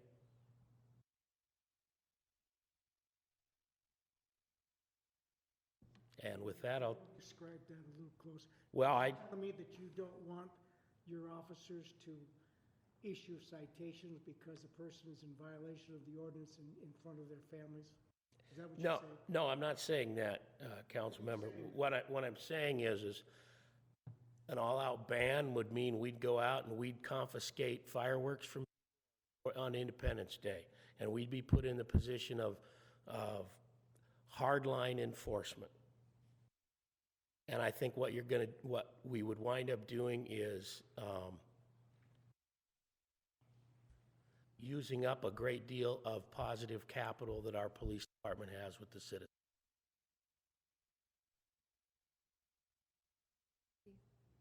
Chief, are you aware of other communities in the state or in the Northwest that have banned them? I'm not familiar with them anyway. I mean, my professional career, I grew up in Vancouver, Washington, and fireworks helped fund for a long time the 4th of July celebration at the waterfront. And it was similar to a war zone sometimes. I believe some Seattle communities have banned fireworks. Elizabeth, you were at Auburn. Are you familiar with that? Auburn banned them? The challenge we had was, we also had the Muckleshoot Indian Reservation, and they sell the larger fireworks too, so it was always that challenge of what can get sold on the Indian Reservation, but we ban it within the city limits, and so there was, Auburn did ban. Some of the Tri-Cities have banned completely. Pasco, I know banned, and then I heard last year they repealed the ban. Don't leave. I'll be right here. Maybe the chief knows. So I guess I'm hearing a compliance issue with the chief is speaking of. There was a challenge with that, for sure. You can actually go on the Washington State Patrol website under the fire marshal and look at the communities that have complete bans, restrictions, or follow the RCW, and they're all over the board. And I just want to, sorry. I didn't catch the last part. Can you repeat? They're all over the board as far as communities that have restrictions, restrictions in when you can shoot them off, what you can shoot off, versus complete bans, or the ones that just follow the RCW. And I'll just touch on a little bit, and I thought I made copies of this for everybody. Oh, did you bring them? Thank you. I thought I printed them. This is just the annual. I knew you'd need some help. Thank you. We're a good team, aren't we? The annual fireworks report that I send to Mr. Shawa If you flip to the back page, or the second page, I'll wait till everybody gets it. It looks at the responses that the fire department has made in relation to fireworks. And you can see from 2006, I think 2005 was the high year of 10 responses. And these are actual responses that fire department made to known fireworks calls. The next column is the dollar loss that we estimated for those calls. And then in 2008, I started tracking the employee expense. So typically on the 4th of July for the fire department, we would bring in extra crews in anticipation of high call volume. Also we have to have a standby at the public fireworks display, which was at the park, moved to the VA, and now is out at community college. And really looking at those numbers, there's not a high, and I probably jinxed myself for this year, there's not a high call volume for fires. Typically what we see is there are small fires that have been put out because there's people in attendance actually using these pyrotechnics to start the fire, so they're pretty quick to get on them. But we have had some structure fires over the last 18 years that we can attribute to fireworks.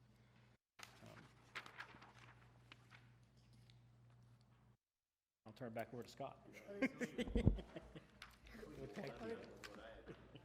Council, more questions? Tell me about mutual aid on the 4th of July. I'm sorry? Tell me about mutual aid on 4th of July. Well, we do have a countywide mutual aid agreement with all the fire districts in the city.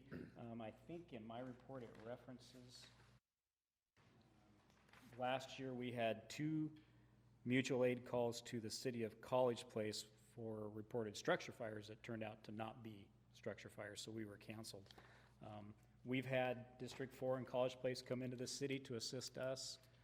We, in turn, will go out and assist them if needed.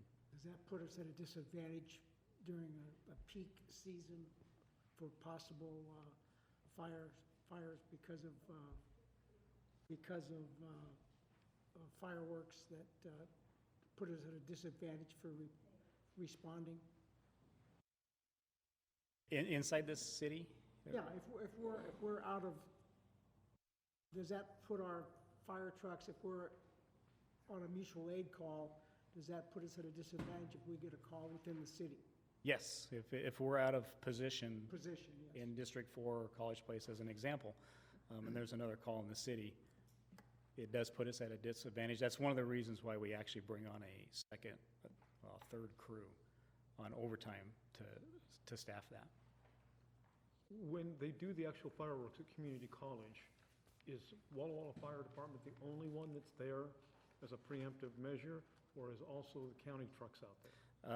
I have invited Fire District 4 probably the last 5 years, and they always provided a brush vehicle, a grass vehicle, to assist. It's a great spot to watch the fireworks, so I think that motivated them. So yeah, the last 4, 5, 6 years, District 4 has been out there with us. But we are the permit issuers, so we are required to have fire protection out there. How many rigs do you have out there then? But we have one. We usually have an engine, and District 4 will bring their brush rig.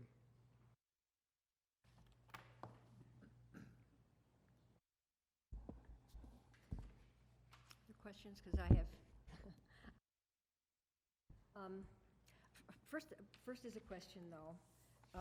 You gave the cumulative number of dispatch calls from 2012 to 2018. Is there a trend? I mean, these are all together. Are there fewer lately or more lately, or? I don't have them trended on a trend line individually. I just had records, or our dispatch pull them cumulatively for those years. I can certainly go back to my 442 list and pull out years and do that. Last year, there were 45 But those are only July 1st through July 4th, so 45 fireworks complaints into Wesco. So presumably, Is there a way, I know, or sorry for the word, to know what section of town those complaints are coming from? If we, Like by ward system, either the east, the west, south, or central? if we pull them out by hand, because they do come in, I mean, our dispatch has address located to them. I could probably talk to Chris Owen and see if there's a way we can link GIS into that and pull them into the different wards. Thank you. I'd love to, before abandoning possibility of having some kind of limits to what's being shot off in the city, I'd like to actually have the police this year try enforcement. I realize that it's not it's not being your best friend for the people who are doing this, but I would love to see if there were any possibility of enforcement by actually trying it. I spoke with Tim Donaldson because I read the actual code sections, and they say basically that in addition to listing, and I don't know if everybody got one of these, but it's interesting that the city of Snoqualmie has basically the same rules that we do. And I thought that this might be a way for kind of a way to show people what's legal and what's not legal. It's interesting that some of the things that are being shot off are even illegal under the RCW. It's not as if everything that's being shot off in the city is okay with the state. Some of the ones that are shot off with cannons or whatever you call those things, those are illegal throughout the state. So that's not a question simply of the city of Walla Walla. But what our code says is that it is prohibited to buy the listed kinds that they're not supposed to use in the city, prohibited to sell, buy, use, or possess those in the city of Walla Walla. And it occurs to me, and I would like to hear some discussion about this, maybe among staff, maybe among council, and I don't know if we'll see what our time is like today. I'd like to see, because it is illegal to possess those things that we know everybody is shooting off, and that are illegal in the state, not simply in the city of Walla Walla. I'd like to see the police take those away from people. People, when there's a call and someone says there are people shooting off things in my neighborhood, it doesn't take much to notice the difference between what is allowed and what's not allowed in the city of Walla Walla. And Tim thought, I think even the RCW permits confiscation of those boxes. I think that it might be valuable to see whether people would respond if there were actually an attempt to say, this is just not, we don't do that here. It's against the law here. It's against the law in the state, and don't do it anymore. And we're simply going to take away your box of stuff because you can do it. It's legal to do that, and I hope we will check and confirm that with the city attorney, because I can only say that he said that to me. I think that would have an effect. I think if instead of saying, oh gosh, guys, they kind of, I know it's kind of fun, but, and actually I didn't see who lit it. You don't have to see who lit it. You don't have to see, according to the city attorney, you don't have to see the person who lit it. If people are in possession of those in the city of Walla Walla, they can be taken away. I believe that's a state law. And I don't know how others on the council feel, but I hate the idea that we have a law and people are thumbing their noses at us and at their neighbors and saying, we're gonna make as much noise as we want, as long as we want. We don't care if you're a combat vet. We're out here celebrating the 4th of July. A lot of combat vets have a really hard time with bombs bursting in air. You know, it really, it gives them real trouble because they've seen the real, and they've been in the middle of the real thing. And it's, you know, it's not just celebrating the 4th of July, but it's really hard on a lot of those men and women who've actually been in combat. It's hard on people who have companion animals. Many of them have to sedate them or, I don't know, do all kinds of stuff with their animals. There are people who just want to get a night of sleep. To me, the folks who are saying, we'll do whatever we want and make as much noise as we want, as long as we want, I'm not sure that's what we fought the Revolutionary War for. I'm not sure that the right to just make a whole lot of noise and disturb your neighbors is the essence of freedom and, you know, what the United States is all about. I have no problem with fireworks in general, but I really dislike the way that folks are taking over the city with stuff that I'm sure they know is illegal. And that's the other thing. The police come up and they say, oh, at least the stories we've heard, the anecdotal stories, oh gosh, I didn't know that. I bought it at a stand here. I thought we didn't do any of it. They know.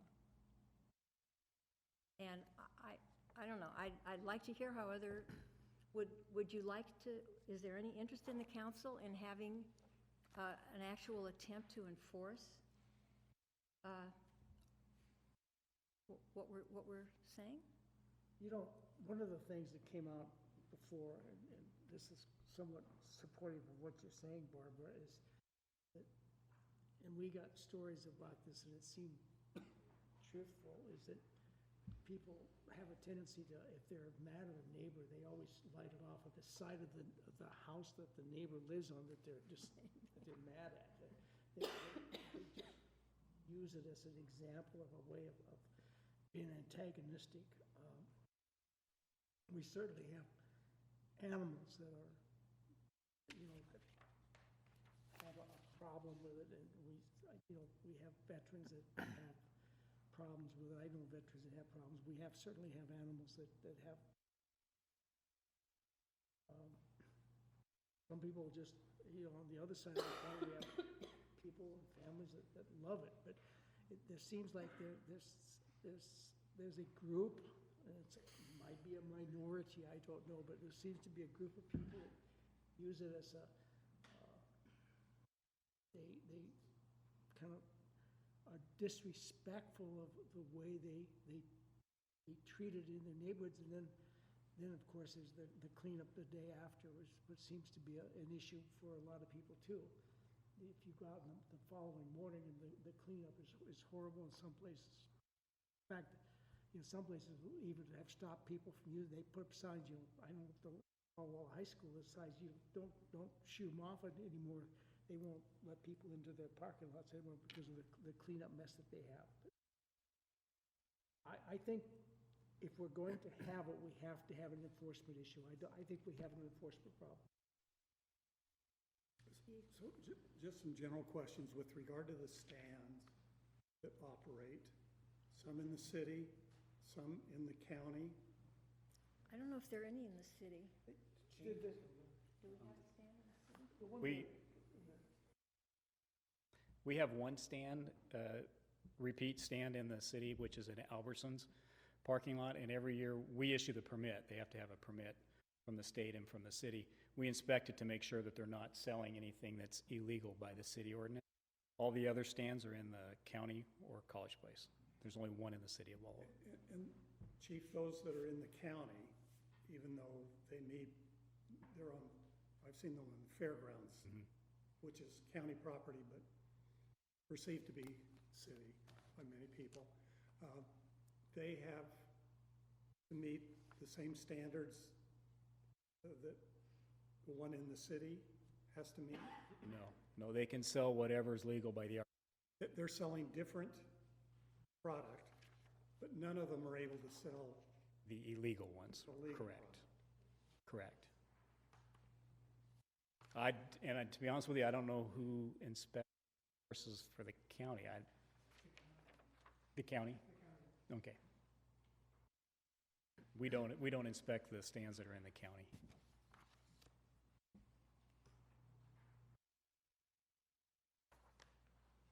Well, one thing we could do, that doesn't answer the issue before council right now, but we could, just to get a better handle on the support for a ban or not banning, we could include this in our statistically valid survey.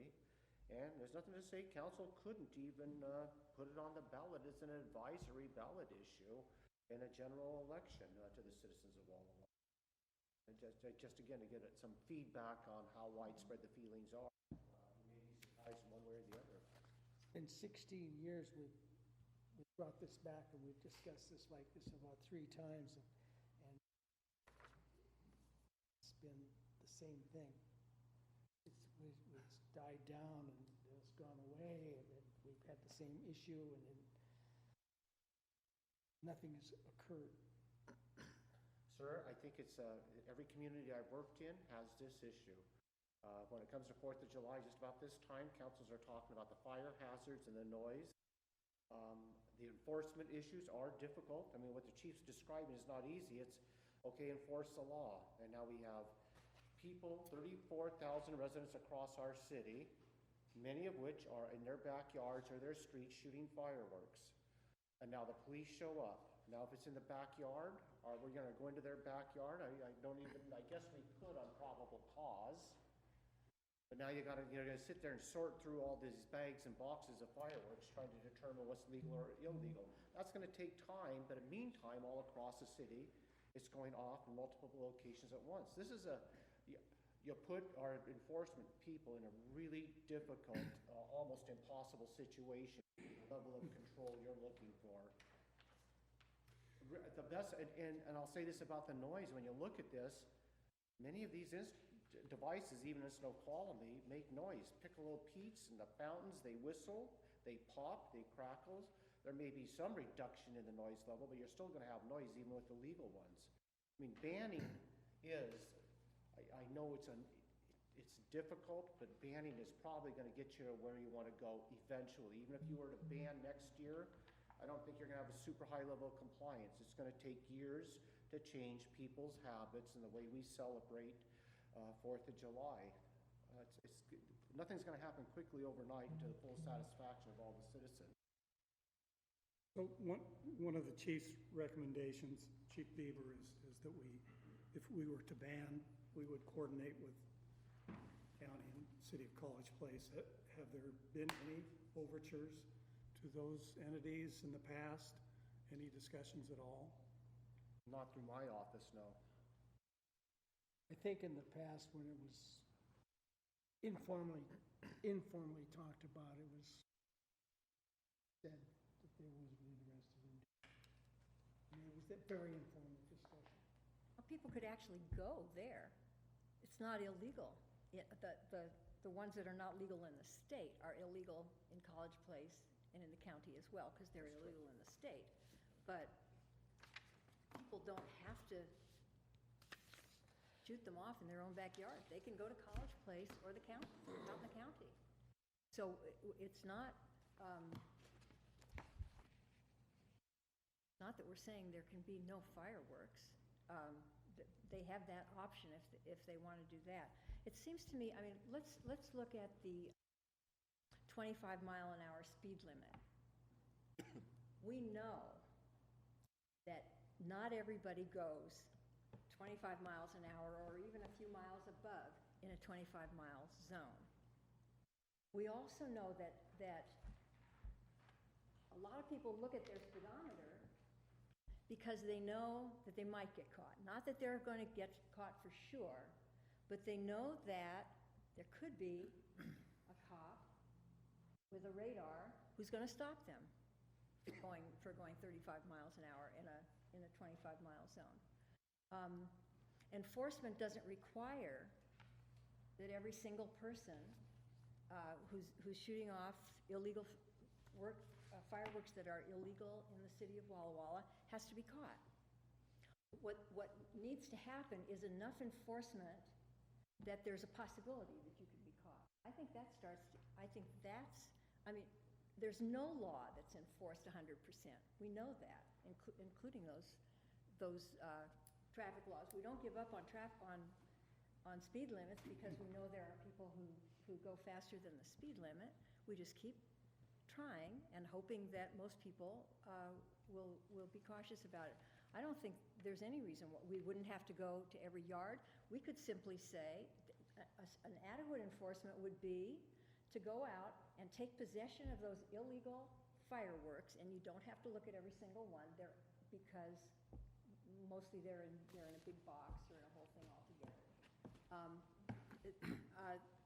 Take possession of those when somebody calls in, when there's a complaint made. Police don't have to be patrolling the city, getting everybody. They can just respond to complaints. I think what people need to understand is that if they are disturbing their neighbors and the neighbor calls, I don't know how much those things cost. $100, $200 bucks? I don't know how much those. It depends on the size. It depends on the size of it, and it's going to go away. Yeah, go ahead. If we were to make changes, are there any requirements as far as lead notice or? To make it more restrictive, it has to be over a year. A year and a day. A year and a day before July the 4th. So it would have to be passed by July the 3rd if we were going to make it more restrictive, if we were going to do a ban for the next year. So if in our annual survey, when does that? It comes out in the fall. So if we were to put that as a question this fall, to try to get a feel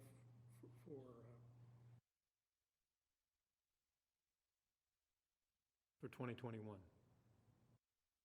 where people, where their thoughts are on this and how strongly they feel about it.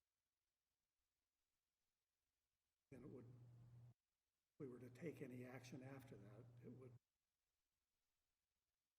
21, not 2020. My thoughts on the 4th of July, they've misnamed it. They should actually call it Police and Emergency Services Overtime Day. It's really what it should be called, because that's what it's become. I'm not a big fan of the fireworks, but on the same token, I'm not convinced we can totally shut it down. So I would rather instead reduce its effects somewhat.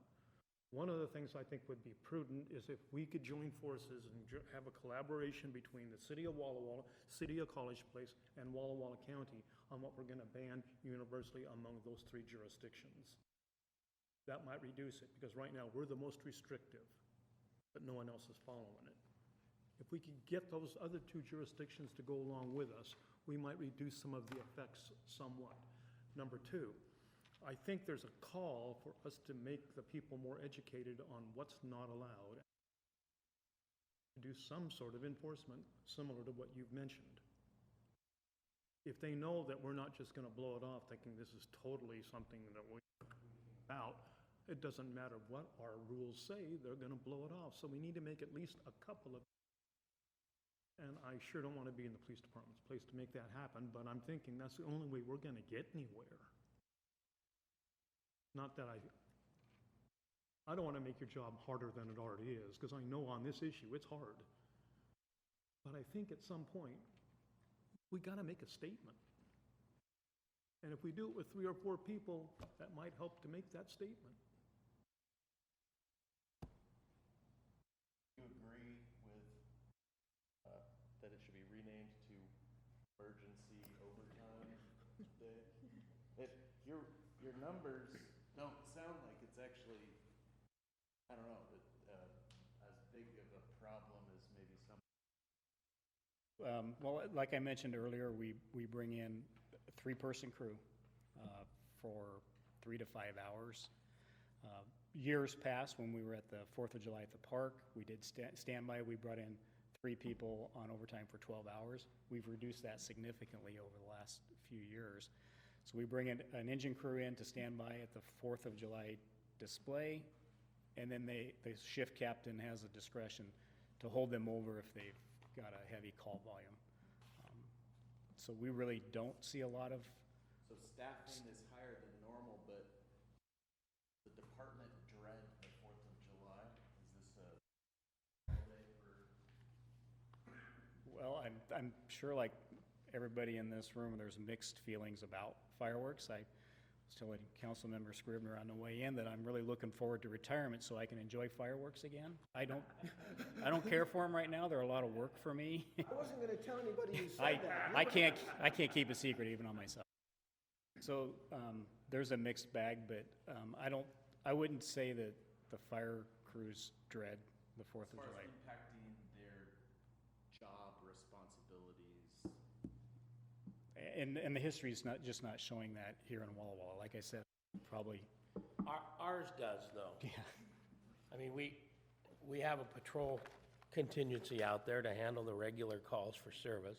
And when you throw 45 more calls for service in a 4 or 5 hour, 6 hour period, that's a lot of calls for service. At the same time, on the 4th of July, we have a number of people on overtime working traffic control at the community college for the fireworks display there. So it does put a little bit of a burden on our regular calls for responding because we're going in several different directions. How about if we wanted you to aggressively enforce the order? Go out and see who's breaking the law and confiscate or ticket. What would that do? Chief Yancey and I were actually talking about that, and what we would wind up doing is putting 2 or 3 mixed units out on overtime, 1 police officer with a firefighter, and we would respond to the calls and look and see what was legal and what wasn't, and we'd confiscate what wasn't. Yeah, but it would be, 2 or 3 days, 3 or 4 hours a day with overtime for 4 or 6 people each of those days.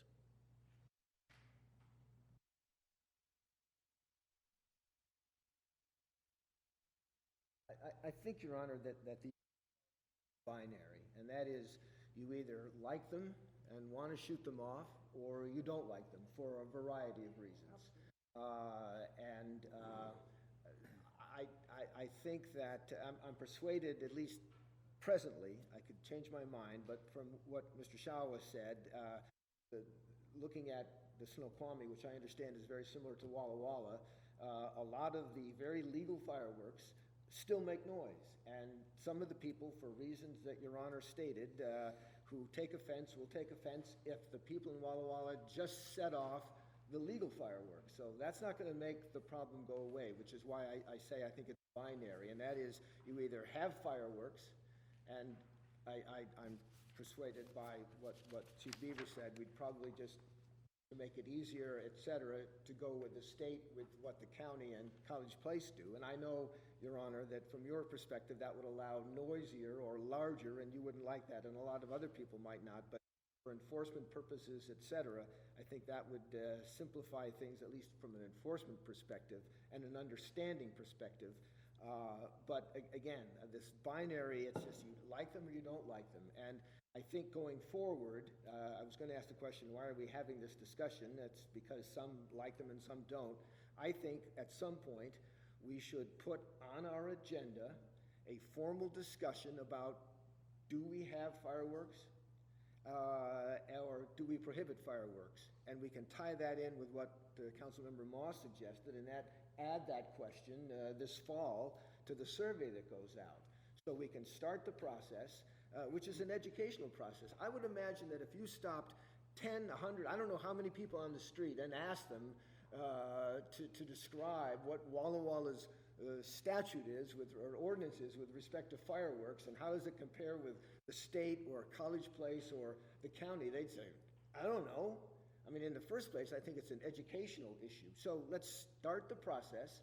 Let's let people sort of know that obviously it is an issue, that we're not ignoring it for those who are concerned about it. We want to start the discussion. We'll have some public hearings as part of our agenda and let people weigh in. I like them or I don't like them. I want to do this or I don't want to do that. We'll put it on the questionnaire, and next year when we have the educational outreach, we have input from citizens, and we have the questionnaire, that council can take a decision one way or the other if it wants to. That's how I see us going forward. I would just like to say this. The legal fireworks, sparklers don't make noise. The smoke devices don't. Ground spinners, some of them make little whistles. There's an order of magnitude difference between the ones that are legal and the ones that are illegal in Snoqualmie as far as the sound. I mean, some of them sound like guns or mines or something else going off, and some of them make noises. I think again, I don't have a problem with fireworks generally. I do have a problem, and you don't have to please me, but I think I reflect a position of a lot of people. Most people don't mind people celebrating the 4th of July with fireworks. They do object to the level of noise and the kinds of things that are going off. And those are available to people. There are public displays, both in the city of Walla, the community college is in Walla Walla. College Place has displays, so that people who, and those people, by the way, have to be licensed to set these things off. Some of these things are being set off by your neighborhood, guy who's showing his kid how to be a real man by shooting off things like that. Not necessarily, I mean, we have people who are professional, isn't that right? Yeah, licensed pyrotechnicians. They're licensed pyrotechnicians. These folks are using those cannons and things, and so, I mean, there really is, I think there's sound and there's sound, and it's not a question of people not having access to those big ones. The question is whether unlicensed people can even be or should be shooting these things off without any kind of response, just because some people like them. I'm fine with having more discussions. Obviously, we didn't advertise this as something where there'd be public discussion. I would love to have public input. I would love to have, we can do a survey, find out how people feel about these. And not just a social media survey, but something that's actually the real kind of, yes, the kind of survey that we do that is valid statistically. But I guess part of my question is, and it almost sounded like Myron thought so too, do we want to have enforcement this year? Or do we want to just say it's business as usual this 4th of July, because it's almost upon us, you know that. And we're not going to have time for a huge education campaign or a survey before this 4th of July. And I think it would be, we can't make that decision tonight. I'd like us to consider, you can say, maybe tomorrow night, because I think that's the only meeting. Is there another meeting? We have 2 meetings. We have 2 meetings, okay, so we could wait a little longer, but in June, we need to decide whether the council wants to direct the police department to enforce the existing ordinance. I think that would be appropriate. Go ahead, I know they don't want to. Well, I don't think, That's not the question. council doesn't need to go, I don't know, it strikes me kind of silly to say we've adopted a law, now we're going to have council pass a motion to say we're going to enforce the law that we adopted under an ordinance. This is the first I've heard about having the mixed crews. So unless otherwise directed, I'm gonna say, go out, put together a program with you got 3 crews, as he's described. We'll put that out there. It's gonna cost us $5,000 to $10,000 in overtime. And, let's see what kind of results we get, and then, go from there. But no, we'll enforce it, we'll step it up. I think we hear, nobody on the council is not saying don't enforce, right? Or maybe there is. Is there someone? Well, saying- maybe, I just don't, yeah, maybe not in the first instance. Yeah. Let the people know that there's a difference between what you can set off in Walla Walla and what you can set off in College Place and what you can set off in the county. First, I know ignorance of the law isn't an excuse, all right? I understand that. But in fairness, I think the first rollout should be, folks, we have a different law and you got to know about it, and we may aggressively enforce it. First instance, you got to know that Walla Walla's requirements are different than in the county and in College Place. I think Tom, that's after the first step. 16 years, an article after article in the paper, that has been done. And we've done handouts at Every the year. fireworks stands. I mean, That has been done, Tom. it's not as though, sir, again, let's just be realistic. We struggle trying to get people to understand what they can put in the recycle container, much less trying to get them to figure out one day a year which fireworks are legal and which ones. We'll continue the enforcement efforts, but Chief, how many years in a row have we handed out educational material? It's before I was chief, so 11, 12 years. So We'd take them to the fireworks stands and they'd say, thank you very much. And Why would teams result in better enforcement? I think it would help with identification of what's legal and not legal. I think fire is a little more up on that, and I would certainly handpick ahead of time who's going out with Chief Bieber's crews to make sure. I would hate to confiscate a legal firework from somebody. So, And It's in the community It- base, no offense, but firefighters are easier. People deal better with firefighters. No. Bing. they like us better. Yeah, so I think if we're doing mix, I think it'll be easier. I also agree with Scott that I'm apprehensive of like when you enforce it to what neighborhoods are we talking about? That's why I would like to see data on that. Exactly, where are the complaints coming and which people will be affected specifically? And I want to make sure we're not targeting people. It looks like we're targeting people based off neighborhoods that they live in. So I want more data on that. I understand, I grew up with fireworks.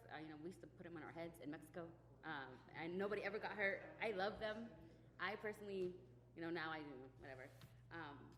But I do have, as a police officer that's trying to establish a relationship with the community and with their neighborhood, I don't want to see that destroyed in one night for 4th of July, with families are involved.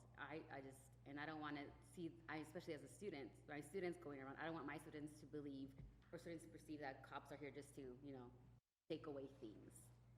Even though I know they're going to learn what's legal and what's illegal, I know, understand that part, but I also don't want students to learn or to think of that of a police officer. So I understand we don't want fire, we don't want damage, and I understand our vets that have gone to war, I understand that part. So I want to see how we can, I know you can't please everybody. I know we've been talking about it for 12, 13, 15, and we'll probably still continue talking it for the next 30 years or until, we all pass away. But, how is it that we can compromise? well, I think it's, again, if the council doesn't want us to enforce the law, then tell us to repeal it. But If I you also want to think enforce, repeal it. if it's obvious, Councilmember Baena, that look, when we go there and they have got the large mortar tube and they're launching 3-inch mortars, we can take that away without writing a ticket. Explain to them, this is illegal, we're concerned about public safety, so this goes, enjoy the rest of your fireworks, please don't buy these again. Something to that effect. It doesn't have to be extremely heavy-handed and everybody gets a $500 fine, but some level of, I have to agree. I like fireworks too, like you, but there has to be some level of enforcement if we're going to make this work. And maybe, this is the first I've heard about the idea of the mixed units. Let's give it a shot. But my directions would be, I expect confiscation of the illegal fireworks when we make the stop. I guess, I had my daughter with me one time, and policeman stopped me and gave me a ticket. I wish the guy hadn't given me a ticket. My daughter saw me get a ticket. Maybe because my daughter was with me, maybe I shouldn't have gotten a ticket. I mean, same thing. Maybe the policeman shouldn't give me a ticket because my daughter was with me. No, I understand that, but I think also take into account where sometimes some people have been felt maybe harassed by a police officer. I want to make sure that that relationship that they're building on for that. So it's a 50-50 either or. You viewed it like that, and I would view it differently. Maybe the child should know that the parent was doing something wrong and they got a citation for it. No, I agree, but there's still a conversation between that. I mean, But I like what Nabil is saying. We're not talking about fining people. We're just talking about saying, this isn't legal, we're gonna take it.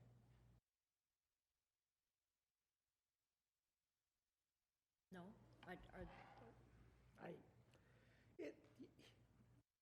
remember going through the episode, and boy, people were all in favor of it, or they were all against it. It was just one side or the other. That seemed to be the issue.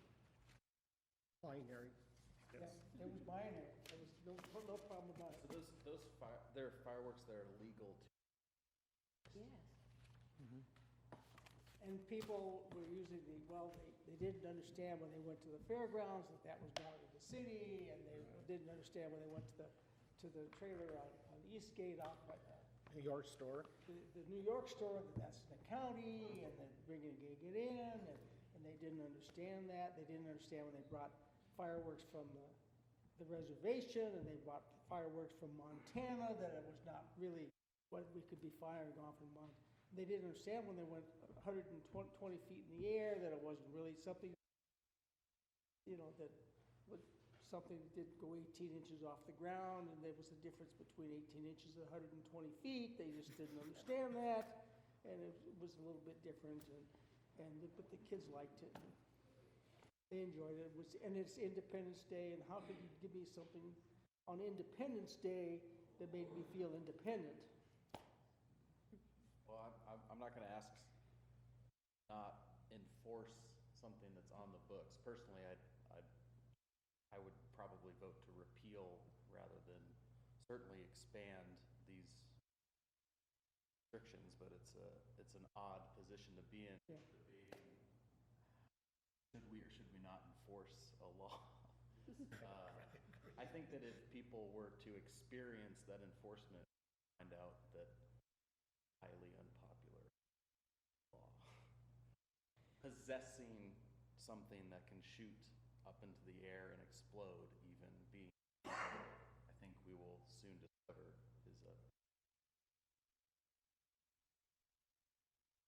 is the thing that I can remember is that it seemed like there was a lot of people that used the fireworks antagonistically against their neighbors. They always made sure that when they lit them off, they went on the side so that it became annoying for their neighbors that they didn't like.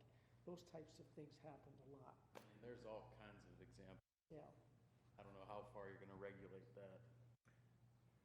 Anyway, why don't we continue to talk about, I mean, there were some ideas about how to do more education, how to find out what the public believes about this, and I suppose that's something that we should do, and as we move forward. I'd at least like to approach the county and city of College Place and get their sense of what they're wanting to do. Okay. How they want to approach their constituents. I don't think we can be the odd city entity out. I'm with the chief. Either we ban the entire county and see how we can enforce that, or we have the same rules and regulations as the rest of the county. You walk across the street, you buy them in the county, you're back in the city, you drive to your house, you may or may not be across the street from the county. College Place. It's very difficult. But I do see my own anecdotal sense is that the numbers and the volume and decimal are all increasing.